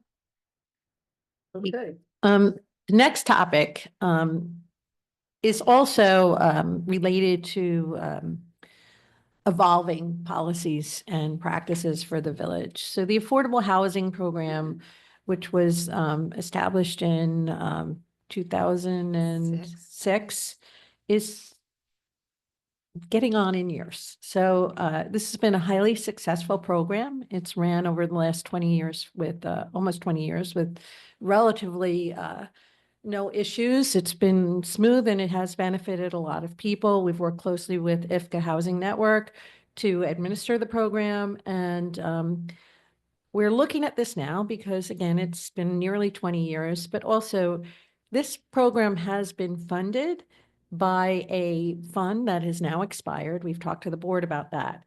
As we go forward, this will be an iterative conversation, but as with the presentation you just had, we want to clarify where we are right now, and then get some direction from the board so we can go on the next steps in upgrading the program based on the fact that it will have to be financed different ways. And there's, we're not going to get too much into detail about that now. We really need some preliminary information. This is really about the elements of the program, how we are going to make sure that we have compliance. It is not unusual for programs like this to be done without necessarily looking at the details of making sure that annual recertifications are done and everybody's working, all of the various landlords involved are working consistently under the established programs. So with that, I will turn it over to Valerie and Maddie. And I want to say this has been, a lot of conversations with us, talking to other people. It's something that we take seriously and we want to make sure is done right. But we also want to make sure that as we go forward with it, we are conscious of the implications for taxpayers, since now our funds have been expired. We no longer have the funds to continue to run the program. Right, so I think, let me just step back. So with this affordable housing program, you have like 3 different components, right? You have the law itself, which is basically establishes what is required in terms of the set aside. Then you have the rules and regulations, which basically sets up the parameters of the program. And then you actually have the administration of the program, right? So the administration of the program is what Karen was just referring to in terms of the funds and ultimately decisions that this board is going to make. Tonight, we're really only focusing on the law and the rules and regulations. And really what we did was we wanted to take a look at, first of all, we had these rules and regulations that were last updated in 2013. So we figured it's about time that we update them. And also we update them based upon how the village has been operating the program for the last 10 years or so. And then because of that, we also looked at the law just to kind of review it and make sure there was the clarity of the text as well as making sure that it's clear in its examples. And we originally had, we also had a particular like development that had that was doing a set aside and they had studios. And we realized the law somehow noted 1 bedrooms, 2 bedrooms, and 3-bedroom units, but didn't mention studios. So we wanted to make sure that was clarified as well, that studios, yes, are part of like the overall affordable housing program. So the first document is the actual affordable housing chapter 62. And really the only suggested changes we had here, we're just making sure that there's complete clarity in terms of the text and what it means. Because as we were reading through it, this was developed back in 2009. It was adopted. It was one of the first affordable housing basically local laws that were adopted in Westchester County. And so now it was just kind of going back and clarifying things in terms of definitions and also in terms of its relationship to what's required in terms of like the deed restrictions and, you know, going to Westchester, filing it with the county clerk, referring to the village fee schedule. So it's just more or less housekeeping and nothing substantive and no major policy changes. So any questions on like what we noted on the law or suggested changes? Okay. The changes aren't the issues. I'm not sure what qualifies it to being successful, not successful, and what others are doing that has something better than us. So in terms of the law itself. Right. So I don't think, well, I think this program has been very successful in terms of actually generating affordable housing units. In terms of other communities and what they have done, since that lawsuit that I think everyone was familiar with the Housing and Urban Development, a lot of those communities that fell into the lawsuit ended up adopting the model Westchester County law. The Village of Austin never needed to adopt the model law because of the fact that you already had a law on the books and you did not fall within that lawsuit. But in comparison to that law to this, it's very similar. Okay. The model law it doesn't vary that much. The only biggest difference between the model law and this is that the rental units under the model law require 60% AMI, where the Village of Austin has a more flexible schedule and you allow up to 80% average median income. So sorry, I didn't mean to use an acronym. It's Yours is more generous. yours is more generous. However, the Village of Austin also has a lot of other like 100% affordable housing units that come from state funding, which brings in that 60 and 50% income limits. So I think this helps balance out and provides another income level that's not necessarily in a lot of your other affordable housing rental ones that are funded by the state. Okay. Sounds reasonable. Anybody? Comments, questions? So then the next is the rules and regulations. So what we did here, again, what we looked at, these rules and regulations were set up in the initiation of the original program back in 2009. And then it was modified in 2013, basically just to, for a little bit more clarity, I believe. But what we wanted to do is we actually wanted to change it and really kind of bring it up to where things are in terms of standards that Westchester County is using now currently, where because they have modified their standards in terms of how they of the parameters in which they set their sales prices and also their rental rates. And then we also wanted to make sure that it was really clear as to if the village were to bring in like a third party, what that third party parameters, like what their types of what work they would be able to undertake. And then also what would be required in terms of recertifications and also documentation in case a landlord were to identify tenants themselves, what types of documentation would be required. because part of the next step in terms of the administration of the process is we're going to be coming back to you with some different options.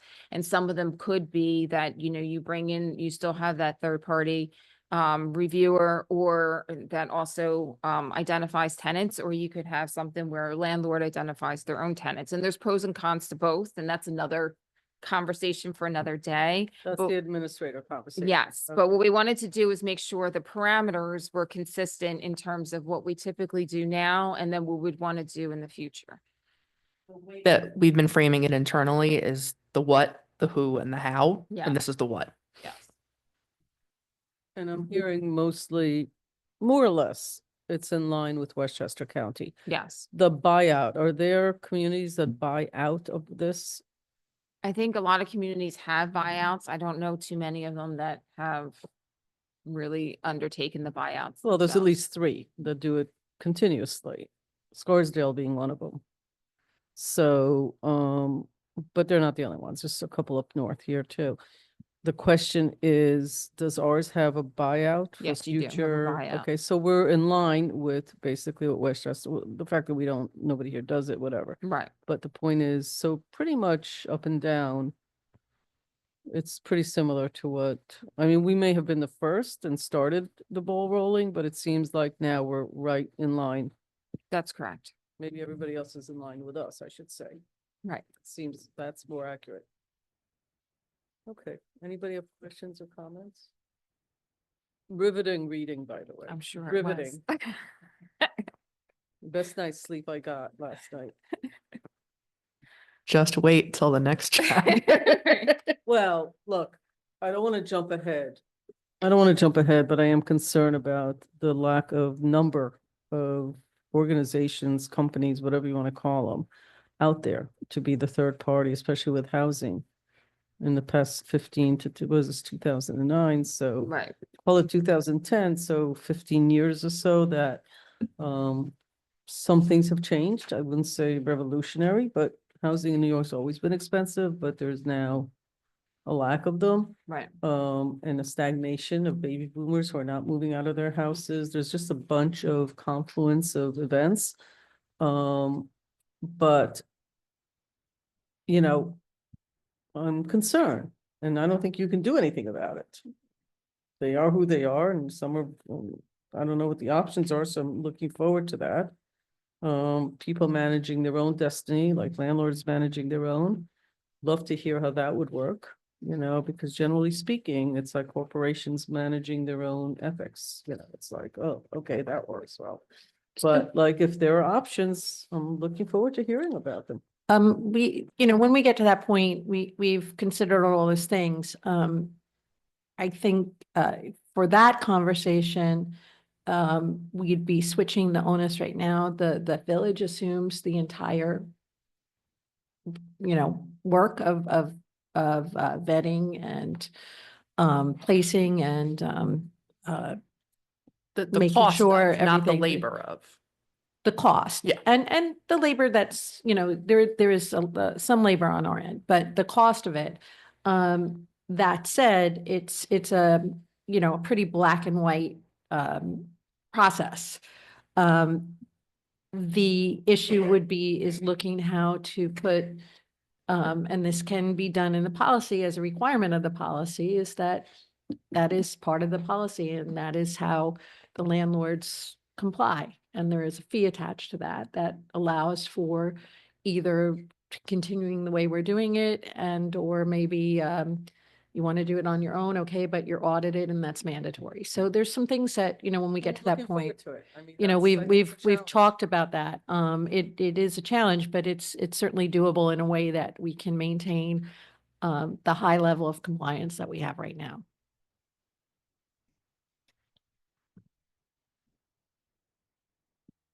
All right. So next, after that, we've been busy, but we'll talk a little bit about our tree preservation policy. And then we have 2 more topics following that. So, Okay. Yeah, so tree. So I think this board has seen a couple iterations of the proposed tree revisions. So I'm here tonight. I'm just going to do a really quick overview of the tree amendments that are being proposed, and then I'll open it up for any questions that this board has. So basically, the EAC was concerned with the current tree law, and this was also something that the building department also identified too as needing some changes. So, and part of it was clarification, but then part of it was also just making sure that there's like no loopholes. And then also part of it, as everyone can imagine, or actually everybody knows that, we're dealing with, hotter summers, heat islands, urban forestry, and urban tree canopy is an important thing. And when trees come down and they're not replaced, that becomes more problematic for a community in terms of increasing your overall heat during the summertime. So, so the EAC recommended, adding some additional regulated activities to the tree removal permit. And this specifically is removal of any tree with a diameter breast height of 10 inches. This also includes the removal of trees in wetlands or wetland buffer area. And then removal of 3 trees in any wetland, watercourse, or water body buffer requires a wetlands permit, would need to also do a tree permit removal. Regrading activity or utility excavation within the drip line of any significant tree, and then the removal of trees specifically for any site plan or subdivision application. And this is more of, this is one where site plan and subdivision applications always did look at the tree permits, but this one is really focusing on looking at tree removal that comes down and then also requiring tree replacement, which is part of really the crux of some of these changes that are being recommended as part of the tree permit. Also, in addition to that, another big item that was part of the tree removal, the tree revisions, it deals with the actual conditions of the issuance of the permits. Some of this also focuses on the that there might be additional conditions that are deemed necessary by the approving authority. And that approving authority is either the building permit or, the building department for tree removals that are not associated with site plan or subdivision applications. Ones that are associated with site plan or subdivision applications, the planning board is the approving authority. But this would allow the building department or your arborist in consultation with your arborist to say that there might be a required replanting, or there might be some additional requirements that would need to be undertaken in order to be able to take down that tree. And then for all site plan and subdivision applications, the applicant would be required to replace 50% of the total aggregate diameter of all trees that are being removed for the site plan or subdivision applications. So this kind of forces a landscaping plan and then tree replacement. And if they cannot provide it all on site, that they could pay into a tree fund. And then also, in addition, just a couple other things. There was also section 248.22, which was the violations. This was also expanded to give additional authority, including issuance of stop work orders to the building inspector. So that's in a nutshell. While there does seem to be, there's a lot of it is clarity and just also making sure that things are consistent and just finalizing in terms of making it clear on like who the approving authority is and the details of which it deals with the conditions and also the permit process itself. So with that, I'll open it up to the board with any questions, comments. Can I add one more note Sure. before you do that? Something that really sort of stood out in the earlier conversations with the EAC is actually something that we've spoken to our arborist about. The tree bank fund is something that I think we really should strongly consider. A lot of times folks will say, I have to cut this tree down on my property because it's unsafe or because, we're doing an extension to the house or something like that. The tree needs to come down. And so if we say to them, okay, well then, here's what you need to replant and here are the species and here's the size. As we were just discussing 2 conversations ago, some of the lots in the village, might not allow for that, right? They might already be built out. There might already be many trees in those areas. So this would basically prevent that from being waived, which right now we just say, okay, that's all right. If it needs to come down, it needs to come down. And at least be able to recapture that tree or that volume elsewhere in the village. Something that the chair of the EAC, Kate Schlott, and I have been working on for quite a while. The village's tree equity score, particularly in some neighborhoods, is quite poor. So basically going back to what Valerie was saying, basically the saturation of canopy coverage is another way to sort of define environmental justice. And we really have some areas, even areas where the village owns considerable property, that we really could step it up and really affect that percentage in a significant way. So being able to sort of depend on that tree bank, and I don't think we're talking big money here, but it would just be a mechanism for us to be able to do that on a more regular basis. And again, making sure that we're using appropriate to the terrain and native species plants and trees. You have some questions, right? Or not? Yeah, I do. I got a number. Okay, but we can start. Sure. I have a couple, but maybe you'll cover some of mine. Who knows? All right, so you already answered one, which was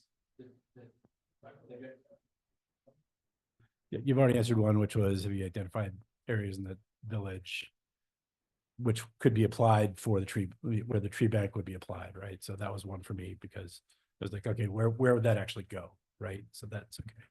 And I think, and I totally get the need, the intent to like kind of clear things up a little bit, avoid more of a deterrence to the clear cutting like we saw up on North Island, that one lot there, and take a look at some of the wetlands pieces, right? To me that stuff makes a lot of sense. But there were, as I read through it, and I saw you had made a couple of changes based off of our conversation in December, so appreciate that.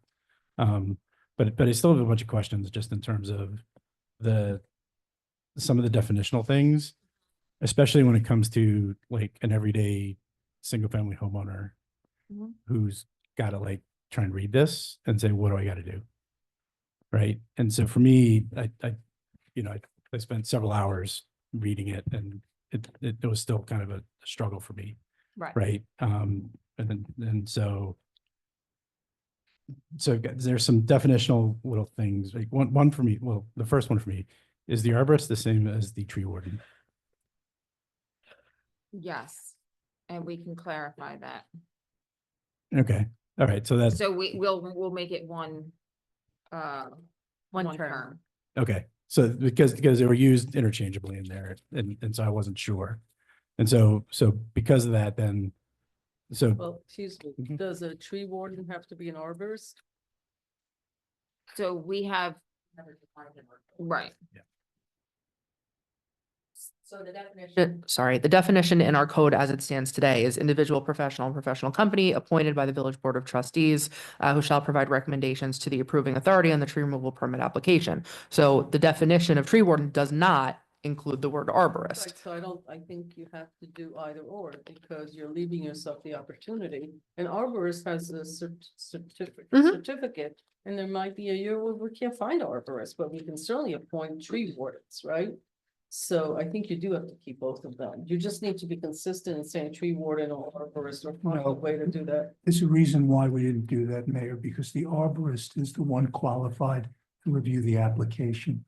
The tree warden does not necessarily have that. We already have an arborist. We have a contract with someone. So we have an arborist. The board will continue. There was a reason it was not.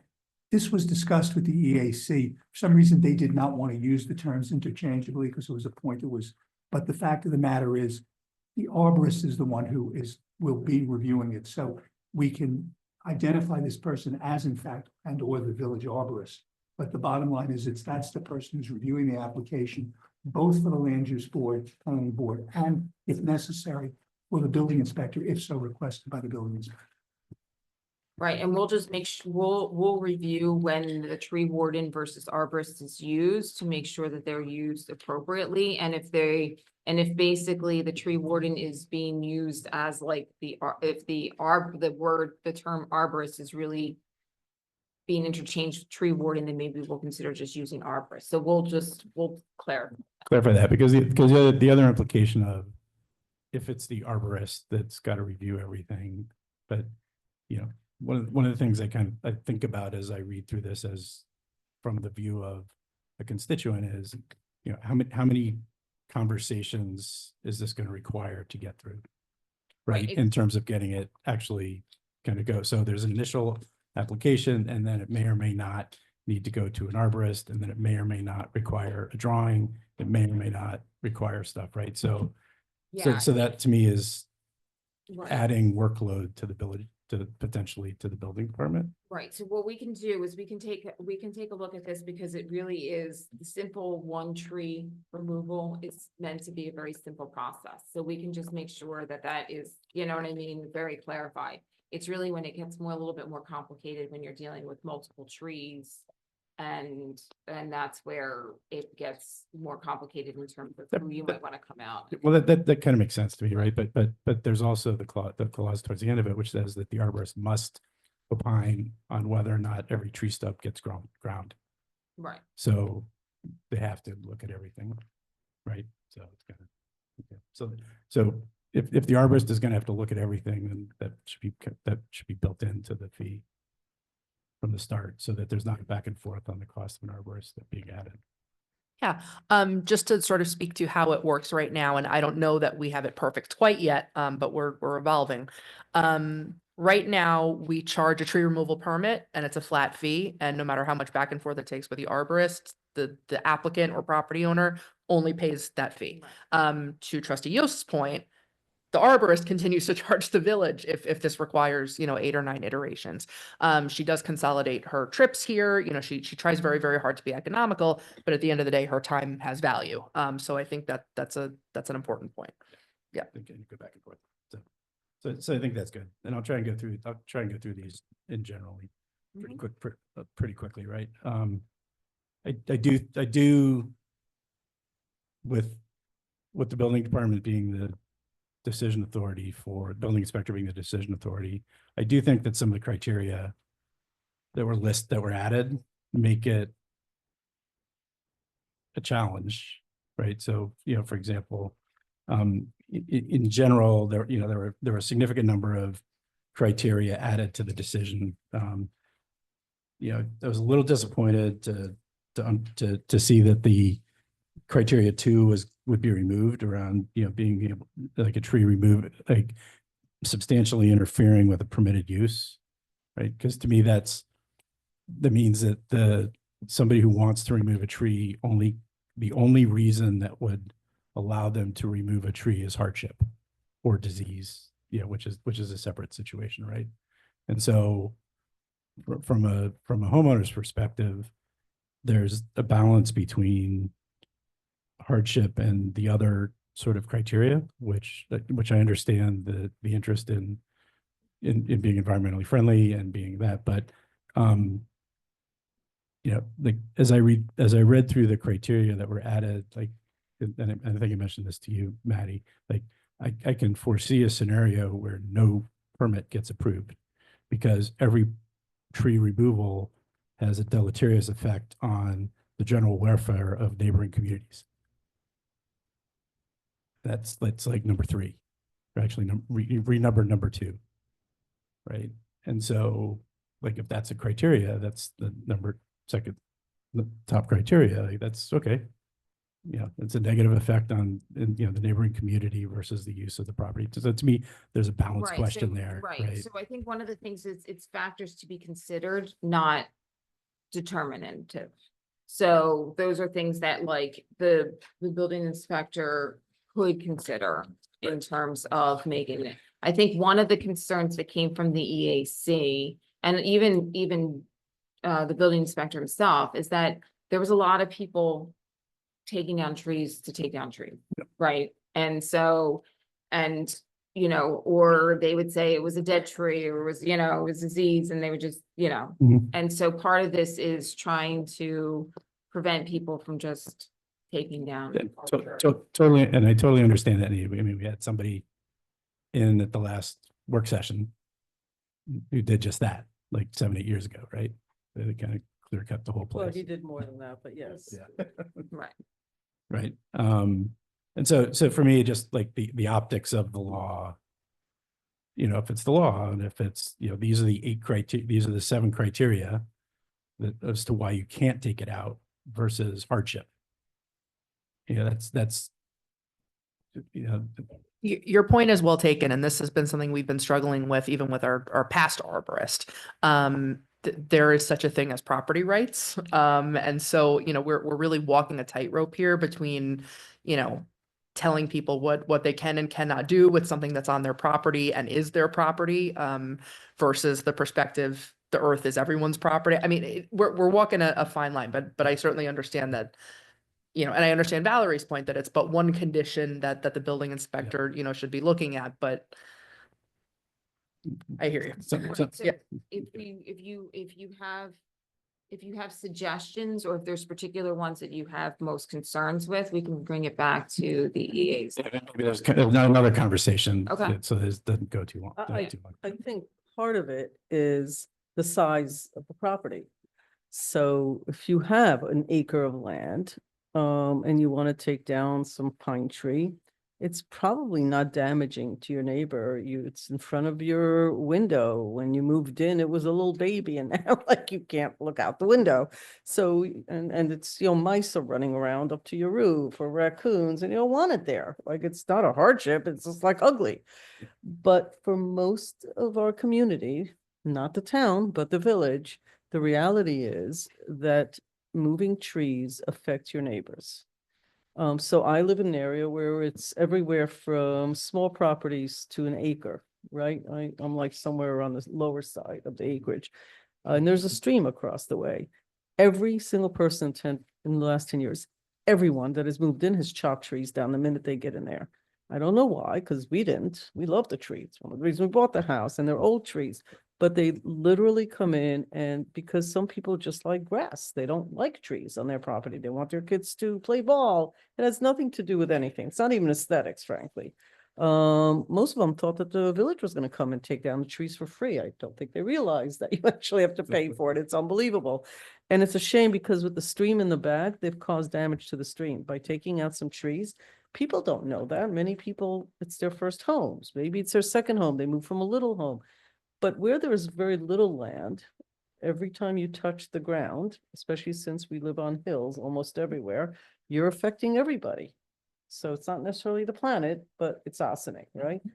The town doesn't have this. We have larger properties. We don't have any of this with condos. The condos take care of themselves. They don't like to cut trees down. They're on the other extreme. They don't want to move anything. They have lots of rules in condos. We have lots of condos in the towns, lots of co-ops. Rentals, they already ripped out all the trees they were going to, and they built the rental, which is a shame, but that's the way it goes. So we're left with like single and double and 2-family. Where there's small land, ironically, I would understand why you want to move some tree that may be little when you moved in and now it's taken over, but that's when you're causing the most damage. So you are walking a fine line between rights of my property and what I do on it versus whatever. I will say that when my neighbor showed up one weekend when they moved in and cut all the trees down that borders, that's on their property, but bordered ours, we were very upset. And we went over and said, like, guys, like, we're on a hill. Everything now is, they actually went and planted. They just didn't know. They just didn't know. And they actually said, oh my God, like the ground's going to move. It's not, people don't know. So some of it is rights and some of it to be fair. So this thing has to be done in a way. My biggest problem is not any of this. It's the people who on the weekend have some landscaper who decides they want to just cut the damn tree down. And some beautiful tree. Maples may not be as valuable but oak trees are so valuable to the environment that every time you cut an oak tree, and they are really expensive and they hold the ground in place. There's also an issue that I spoke to Kate about, the kind of trees. This gets so complicated. Most people don't think about the trees on their property until they're annoying them. We talk a lot about it. 99% of people I know don't even know what I'm talking about. So I think we do have to make it clear. We have to be diligent. The schools are not educating the kids about this. So it's, that's not helping us anymore. But we are in a community of hills. There's like two straight places in this whole community. And so, I mean, where Stuart lives, that whole thing is one huge hill, like, you know, the whole thing's a hill. The riverfront is a cliff. You know, it really is a problem when people cut things down. So maybe the size of the lot matters. I don't really know, but you have to be careful. I don't like the pricing of the trees, by the way. So to plant a tree, if you go to Rosedale, you go and you buy a tree, you know, your mid-sized tree for your backyard, it's the price of a tree, let's call it $1,200, and 50% of the tree, whatever the price of the tree is, to plant the tree. So when we do the fund, it's 50% is just to plant a tree. That is the going rate in Rosedale or any of the nurseries that are still around. So we really do have to figure out the fund and how to then, where we're gonna plant and what we're gonna plant. And it actually matters what trees people take down. How complicated do we want to make this? I don't know, man. I mean, this is like, unless you understand the importance of trees, this is like, you know, every person that's pulled up a tree in their front yard so they could put a nice, you know, go to Home Depot and get tiles and make a little patio for themselves is thinking, what are you people talking about? It's like one tree. Okay, so maybe, you know. That's something else that we talked about early on that trustee Yost sort of brought forth, and I agree. You know, most of our building codes, you know, unless you're a developer or unless you're one of the lucky few who, you know, is able to add an addition onto your house, you're probably never going to be in the position where you're applying for a permit through the building department, except for trees. Because most people, when you bought your property, whatever size it may be, has at least one tree on it. And if you stay there for long enough, it's going to become unwieldy and you're going to need to do something And about they're it. expensive, right? So And- because everyone has a different level of understanding and literacy and things like that, we Right, want to make so- sure that this is. So I think you readable. guys are gonna have to figure out how to make this more simplified. We're gonna have to figure out how to let people know. Neighbors get angry, right? A neighbor comes home and sees that their neighbor did something. That's when we hear about it, and it's too late, always too late. And did you say there's a numbers thing, like if they do 3 trees or more? What was that piece So about? there's a number, well, there's numbers for clear cutting. There's a Right. definition for clear cutting, which is removal of 5 or more trees. within- 5 or more, Right. okay. And then there's also ones with, for removal of trees in wetlands or wetland buffer area. And Okay. that's more than 3 trees. Okay, Yeah. all right, so you want it simplified, you want it from the constituents' point of view, which I think all makes sense. I think simplifying it would be Yeah. great. This whole arborist versus, it's almost too bad that the building department has to be burdened with this, that we can't deputize somebody, because trees to me are such standalone from the structure, except when it's a site issue, that it would be great to find a way to deputize people to be able to do this and not necessarily the building department.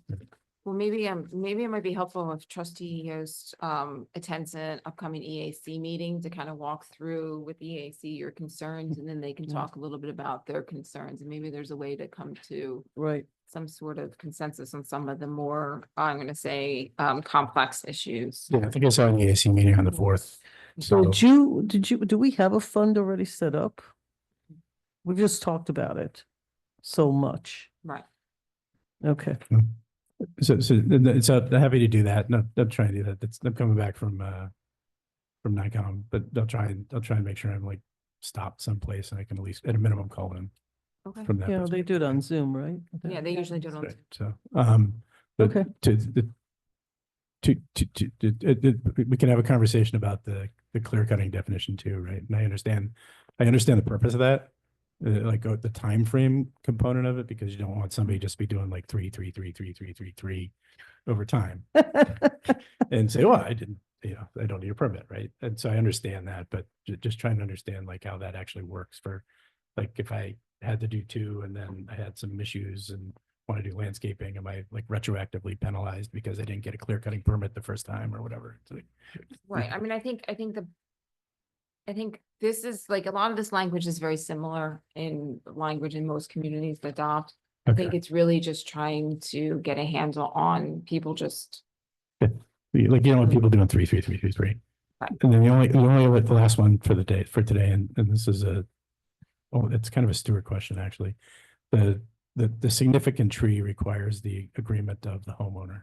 Yes, we don't, there are no significant trees in Austining. It was something that Understand, the but, EAC but if, wanted to keep. but if there is a significant tree, what kind of burden does that place on either the village as the keeper of the list or the homeowner when title transfers? Because the new owner would not have said, I'm okay with that being a significant tree. So I just don't understand if there are any. Okay. Okay, Okay, thanks. Sorry for the time. all righty, next. So our next item is Secor Road zoning. So this is something that we've talked about as the board may remember. We facilitated community engagement down at the riverfront. We spent a whole day at Here Coffee and Beer. We've done work in the neighborhood, and we came back again. This is somewhat of an iterative conversation before we go too deep in, that we want direction from the board, talking about the different zoning options, the pros and cons, based on the feedback we got, based on the direction we've gotten from the board so far. So I will turn this over to Valerie to speak about, but this is something that we've done a considerable amount of work on for some time, and really carefully thinking through, given the nature of the community, the desires of the residents, and the desires of the community as a whole for this particular area. Okay, so I know it's late and it won't get too complex tonight. But so let me just give a little background, especially for Trustee Yost. So this board, and I'm just gonna kind of summarize the decisions that have been made so far and then where we are. So this board decided that we needed to take a look at this zoning because of the fact that right now the current zoning does not allow for all 100% residential housing, and it basically capped the density. There's not really a density cap. The density is really kind of worked into how large of a building you have. And so you could potentially have higher density apartment complexes in this area. And I think the concern from the neighborhood was that that is way too intense for this particular area. So in prior work sessions, it was decided that we would really focus on allowing for single family housing, townhomes, 2-family housing, 3-family mixed use buildings with a maximum of 6 units was really what we're looking at, and that we would try to create dimensional regulations that would allow for on-site parking. So we So actually, the largest is a 6-unit home. yeah, for the largest of 6 units, right, with commercial beneath. So they would be, the 6 units would be allowed in like mixed use, but if it's all residential, it'd be like more of your 1-family, 2-family, or 3-family. So we looked at the existing property sizes, which really vary, but like you actually have some lots as low as 800 square feet in it with a 2-family, right? So we're talking about very small lots. And the largest lot you have in that zoning district is about 8,700 square feet. So we're not talking about large lots at all. And we actually came up with and worked out some dimensional regulations that would fit for the various single family, 2-family, 3-family homes. And that would also allow for parking. And part of what we're going to have, what we realized, we started coming up with some additional questions that we're not looking for answers here, but I want to kind of go through. These are the kind of things that the board's going to have to deal with. And we were thinking that this might be at this point in time, before we bring back some of these dimensional regulations, to actually develop a little bit of a working group with a couple of village board members, the village engineer, village manager, Stewart, the building inspector, and myself, to kind of hammer out some of these issues that we're seeing in this particular zoning district if we do this. One is you would potentially get a lot of curb cuts along Secor Road and Main Street. And that's something I think would be of concern to the village engineer if we were to have all parking required on site. Not to say that that can't happen, but these are something that we want to take a look at and get feedback in terms of what that would, what Paul's concerns would be in terms of those additional curb cuts along that area. Also, some of your existing and mixed-use buildings currently do not have on-site parking. And if they were to do any sort of expansions, they would not be able to accommodate the parking at all. And so how do we want to handle those like existing kind of properties? And that also includes some of your businesses down there, like Here and Beer, Here Coffee and Beer, right? So those fall within that same zoning district.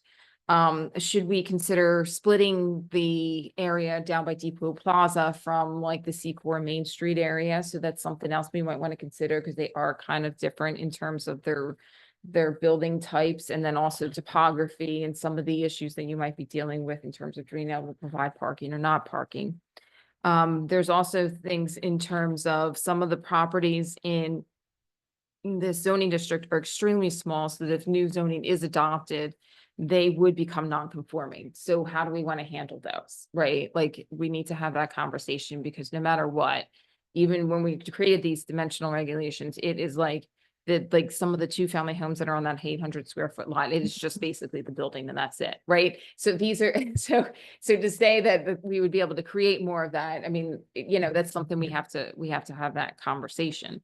Then there's also, is there a way to potentially utilize the village lot along Main Street to assist in the parking and some of these parking issues, right? So there's that conversation. And then there's also some properties that we might want to recommend that the village board has looked at in the past of whether we really want to redevelop those properties or whether we want to maybe potentially consider retaining those as open space in that area. So I think because this is such like a unique zoning district, and the properties are so unique and so small, that we might want to take a look a little bit more of like a master plan for that zoning district, and that might help with solving some of these outstanding issues, and then we can finalize how we want to deal with the zoning. So we're not asking for any decisions tonight, except for the fact that we really do think that maybe this working group would really finalize some of these remaining issues before we come back to the board and say, you know, here's our suggested dimensional regulations, because we know some of these issues would automatically come up. Okay. Any volunteers? 2 people? I'm interested. You need 2 trustees, you said? Well, we were thinking 2 trustees, because this way, you know, it would just help, and we, you know, I don't think it's not gonna be many meetings, but it would just be kind of dealing with some of these issues and coming to some sort of solutions and recommendations to bring back to the board. I still haven't heard the actual problem that we're solving for, so I would, that would be something that I'd be more interested in. So the problem that we're solving for is right now you have a number of buildings that cannot be redeveloped. If they were redeveloped as of right today, they would, we already saw this with 14 Water Street. The current zoning is not what the community there wants to see, nor is it what the community, what the board wants to see in terms of density. That is zoned for high density, transit-oriented, transit-oriented properties, development.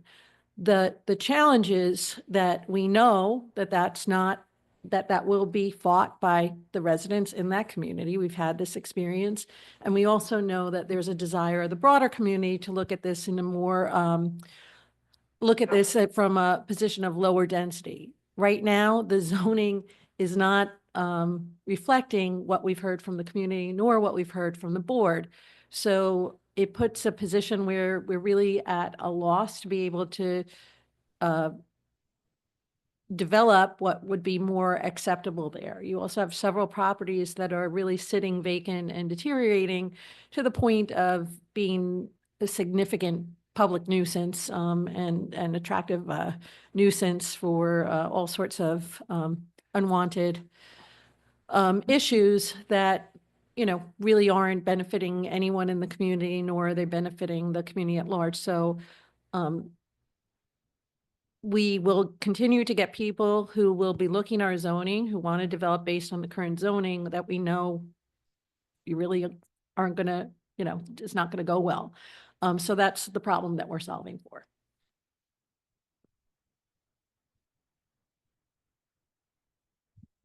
So the the problem continues to be it's the high density, actually. Because you have the commercial on the bottom, right? Right, I mean, technically, the way, I mean, it's an industrial it's- area with some housing right, in you- it that's been you're- overbuilt. right, the current zoning, if you actually looked on density per acre, it is high density, right? Because you have like, you have, like, for Right. example, you have 2 units on 800 square feet, right? Right. So we're trying to create a lower density alternative than what is permitted under the current zoning, but maybe not as high density as exists now. But also allow for parking, right? Because I think that was the consideration of the board, which then creates problems of potentially having to do front yard parking, curb cuts. So these are the things that we want to really kind of work with, like a little bit of a team to say, right, eventually there is going to have to be a compromise or some sort of balance, and we want to come back to this board with, we looked at it, this is our sort of compromise with these issues, because it's not a very simple thing in this particular zoning district. That's a different zoning district than 30 Water, right? That's correct. Correct. It's very. But it's the very- fact is that 30 Water is a big project in a big building, and it may be a different zoning district, but traffic patterns don't care, I mean, to put more of that there in a community that's very resistant, as it should be. I don't see why you would want more transit-oriented, high-density housing along that No, you stretch. probably want less, but you have to figure out. That's the point. Right, Yeah. and That's what you're And I going think for we have to currently. rewrite it so that it says that, because it doesn't yet, right? Right. No, We still have but the old the issue language. is we've come. The issue is, with- what do you do with what's there already? right, Well, it depends on what you're talking about. I mean, the houses that are in ruins that haven't been taken down, the buildings, I don't know what we can do. They're private, owned by someone. But, in terms of what's there, you've got a very historic stretch of 1850s buildings, and I don't know what exactly you're talking about doing there. Right, well, that's. They're not all. There's a bunch of things that were single-family homes that were turned into six units. So piled into this is one why we block. would like to have a That's working why they group. don't have a solution. Right, They because need help. If you wanted to take what is now mostly in fact, almost entirely pre-existing non-conforming structures, you would zone more appropriately for what's there now. And that would be an argument for sort of separating the Water Street Secor Road from other parts of Station Plaza. And you really have elements of different type of structures that really range from single family to multifamily To to industrial. but that's an opportunity as well. It's a more from a planning perspective, from a zoning perspective, you really want to look at it based on everything we know so that you could zone to facilitate the investment and improvement in the pre-existing non-conforming structures, because when you have pre-existing non-conforming structures, it becomes very, very challenging to be able to invest in them because there's not a lot of return on that investment. There's also the opportunity to look at Secor Road to think, what is the right thing? The fact that some of the properties are privately owned, there may be some, there may be solutions here that we haven't explored thoroughly enough that aren't even on the table right now. So this is really, if we're going to get this right, because there are so many considerations in this small area, but it's a critical area too. This is the gateway to your community from the train station, from the waterfront. It's the end of Main Street where we're doing a lot of investment. So getting it right here and being able to cultivate the type of things we want to see and do it in a way that it makes sense from a community point of view as well as an investment point of view, it's gonna require some work to really look at that. But as ground begins to break at 30 Water Street. It's very possible that we will get more inquiries about that property. And if we know the current zoning doesn't reflect what we want to see on that property, then it really is incumbent on us to make those changes sooner rather than later. All of Water Street and Secord Road, like it's not zoned for what you want to see. So we have to look at what we want to do there. And that's where, because this is an issue that is going to be a little bit more intense for a smaller piece of a smaller area. That's where it would behoove us to have board involvement in that. So as we're developing options, we're not just spinning our wheels either. So, and doesn't the village own a little piece of it? We do, Yes. we own a small, Right. open How did that property. happen that we ended up I owning- don't know, but, Right, which is part of the reason why we think like a little bit of like, that's what we were saying, calling it like master planning that area, like maybe, maybe some of it, like the village can say, like, we're gonna keep this as like open space, right? Maybe there's other components where with the pre-existing non-conforming, maybe there's certain language we put in there that allows for rehabilitation of some of those, but new development has to fall under new design guidelines, right? So these are the things that we need to deal with. And this is part of why this conversation is important to have and take a look at like some of the nuances of that particular zoning district. So I think like in plain English, no one's come up with a solution yet.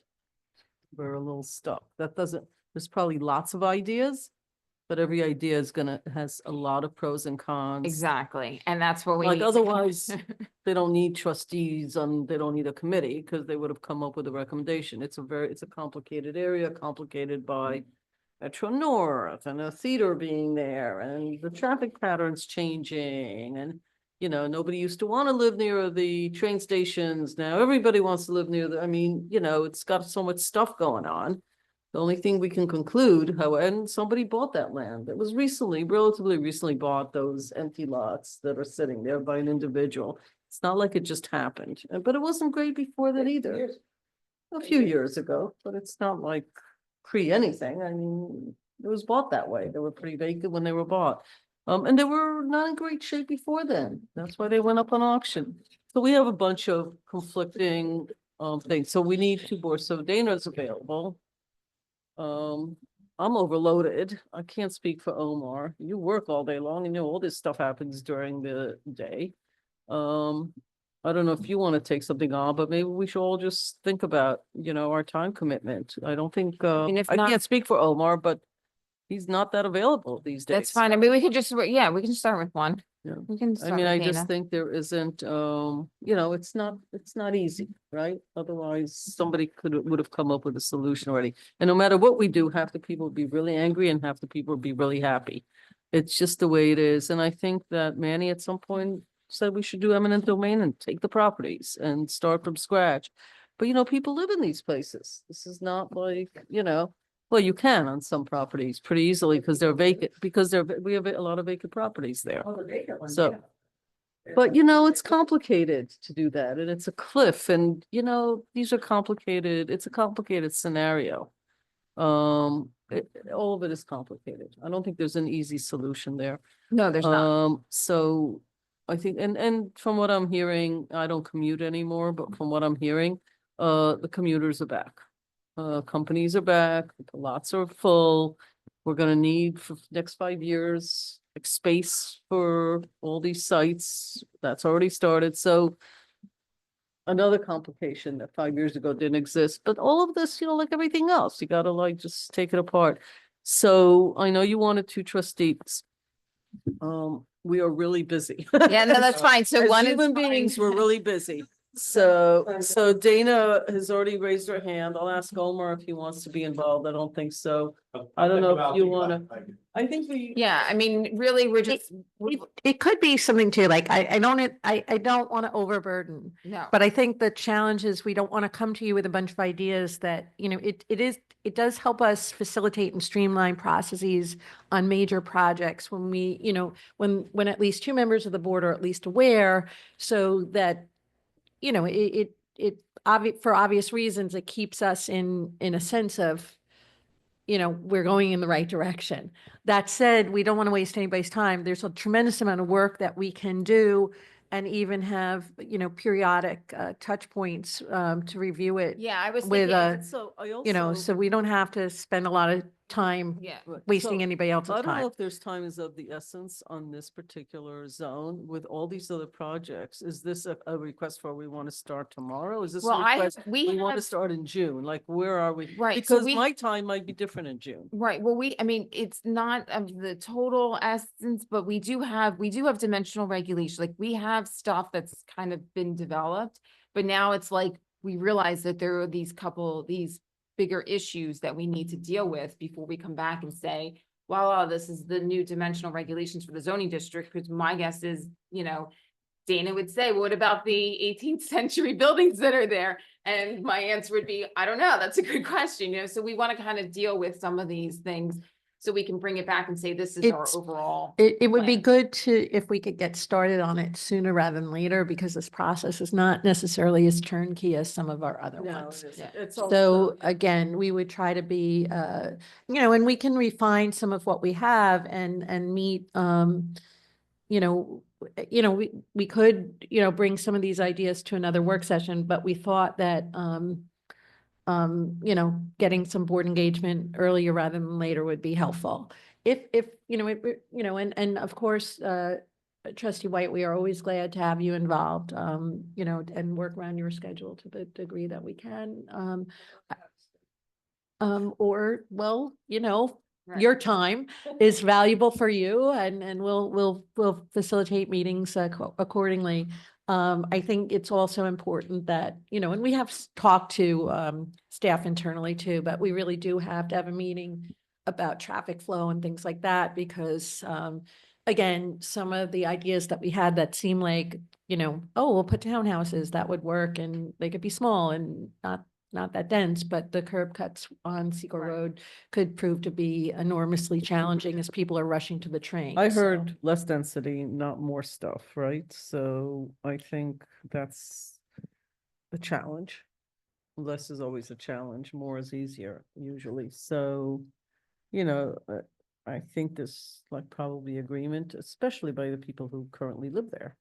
To be honest, we're gonna have to be creative here. It can't just be, let's save this and let's save that, because then we're gonna move nowhere. And it can't be, let's tear everything down. And you got a big building coming in with big parking, with big everything, right?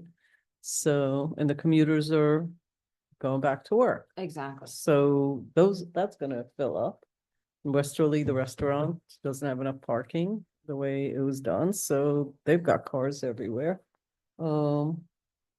So we've got a lot of, it's like a little bit of a confluence of a whole bunch of stuff. Exactly. So is the cannabis place still opening up down there? No, Are they they- didn't No. get state approval. So that's it for them? Oh, wow, okay. I'll say a little bit more too. There's that coming in there also, but now it's not, so that's. They still might, they would have to try again. Well, I think that there are factors involved. Yeah.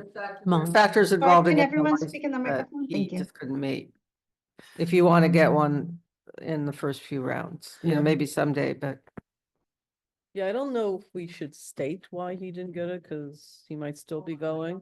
he didn't get it. Oh, but good, No, even I better. don't know. Okay. I don't know, Let's but not do that. I'll it's say not just easy. a little more about time being of the essence. Valerie can underscore this. We've had a couple pre-app meetings with folks who have looked at parcels down there and, had some pretty grandiose ideas of what they believe would be allowed based on the current zoning. So while we don't want to dissuade them, we also don't want to lead them in a direction that is, we know, not going to be successful. Can So we do what the town has done in the past, which is put a moratorium on the zones so that people are not going down the wrong path while we analyze this? It's a very specific zone. It's Right. not a huge zone. We don't want another 14 Water Street situation. And I don't want to so- sit here fighting with people because they want to build 180 units on a piece of land that can house 5. So, and spend all that time with people coming in with grandiose ideas for what we keep talking about are tiny little pieces of land. So can somebody get back to us about, we might want to just put a stop on that very specific zone. I don't think the people in that community would be upset if Right. we said, we're putting a moratorium just in this zone while all of this that we just described, which I don't need to repeat, is being done. On new with the- construction specifically. Well, Yeah. yeah, otherwise, because otherwise more time is being wasted, like, and frustrations, like people coming in and thinking they want to do this and telling us why they should be able to do that, and, you Right. know, it's, I Sure, mean, that may, we can that talk may this. give us a little bit of like some air to breathe and decide, and I Right. know the people living there are not going to object to that. Thoughts on that, Karen? Or not really? Or you'll- Yeah, I think it's something that we should consider, and a moratorium, if we think it's gonna take, more time, might be prudent. So we can return, we can evaluate what the implications are and come back. That'll give a time frame, and, maybe we do a tag team, maybe you and somebody could do the first 3 or 4. Maybe my time, I'm overloaded right now, and I will be for the next 4 months, I think. So you've got something going on, and you're in Brooklyn these days, so, Right, and I yeah, think, you're and not I gonna think make when that- we say, when we talk about meeting, I mean, I'm thinking like, there's a lot of work that can be done without having to have a meeting, so it might be like once a month, we ask for like an hour of your time to just kind of say, this is where we're at, and these are our concerns, So it's that, it's not like every week that we'd be No, I asking. understand, but don't diminish the importance of it. It's a No, complicated scenario. It is. I sit in tons of like scenarios where people want developers to come in. There's like 50 acres, and in upstate New York, please. We're like in the opposite direction. There's very little room left. It's very difficult, and it's very complicated down there. And, the historical, we've named all the issues and why it's, so we don't want to diminish and take away. We're just being realists.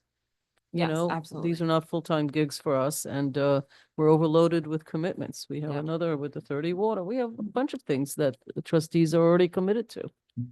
Absolutely. Okay, Okay. what else?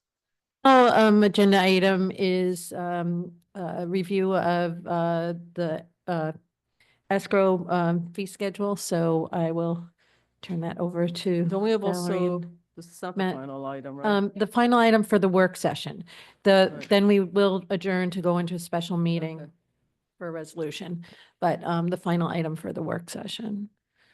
So so Jamie, Kane and I are working and finalizing applications and everything for 2025. And we wanted to update the escrow fee schedule, mostly because we've had a couple of really large projects that have come in, and they're large and complicated projects. And as soon as they get to the planning board, there's multiple people that need to review. I mean, between like legal and the engineering, myself, sometimes it's traffic, sometimes it's structural, sometimes we've had wetlands, the scientists involved, like pretty right away. And so we were initially having those fees only set at like $5,000, but then right off the bat, once you start bringing everybody in and they're more complicated and the applicant wants things reviewed as soon as possible, that, we automatically start the reviews, but then we find that right away, Jamie's having to reach out So to what are you the recommending? applicant. I don't mean to So cut you we're off, but that might be recommending- Witching hour here. So I know, so we're adding we're adding a couple different,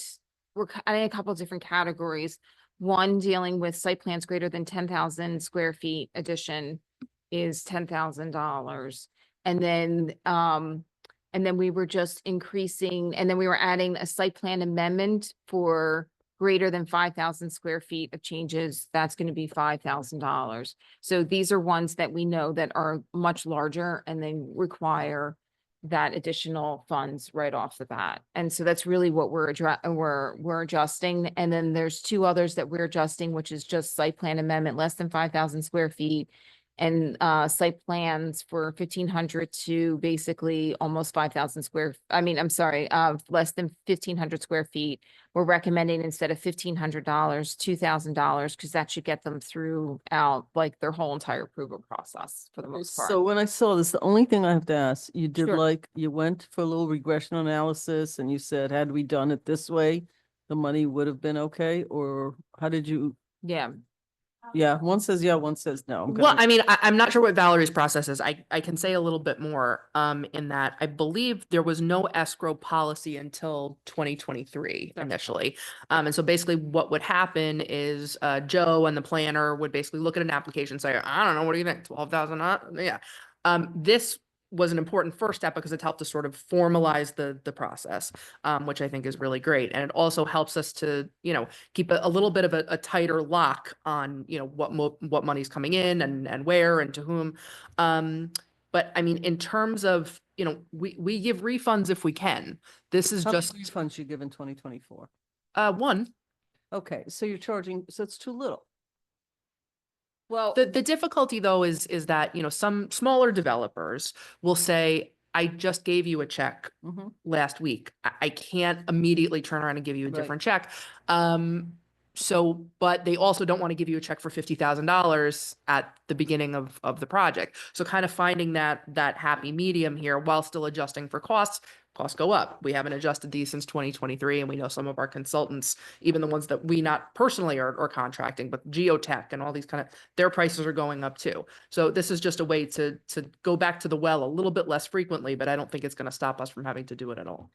right, but I think this really small applications, the Right. ones that are 2,000, those should cover it for the entire, when somebody's looking to do a small site plan addition, the $2,000 should cover everything, Okay. as long as the application is done. Anybody have any issues with the numbers presented to us? Anybody have any issues with the numbers presented to us? Okay, you, Bob? Okay, Dana, you're going with the no. So yes on your recommendation. Okay. I would do 6 months, check again.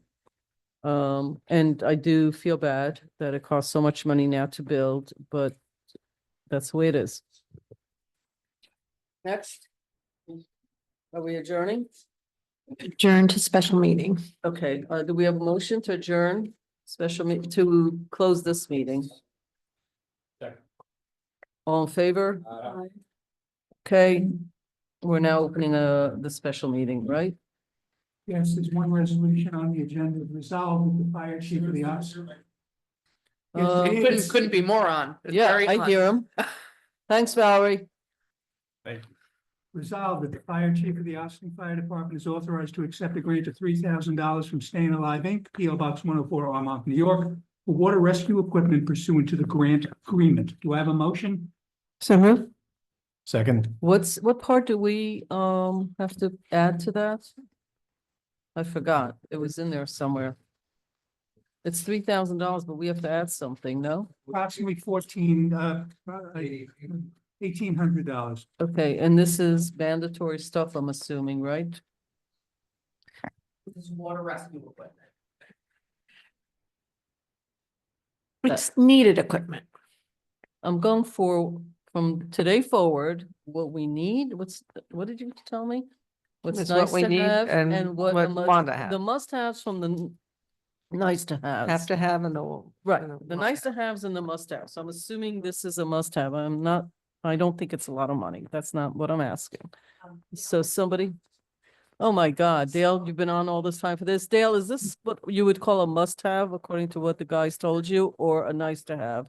It's definitely a must-have in my conversations with them. They did also send the list of items that were I saw the approved for the grant.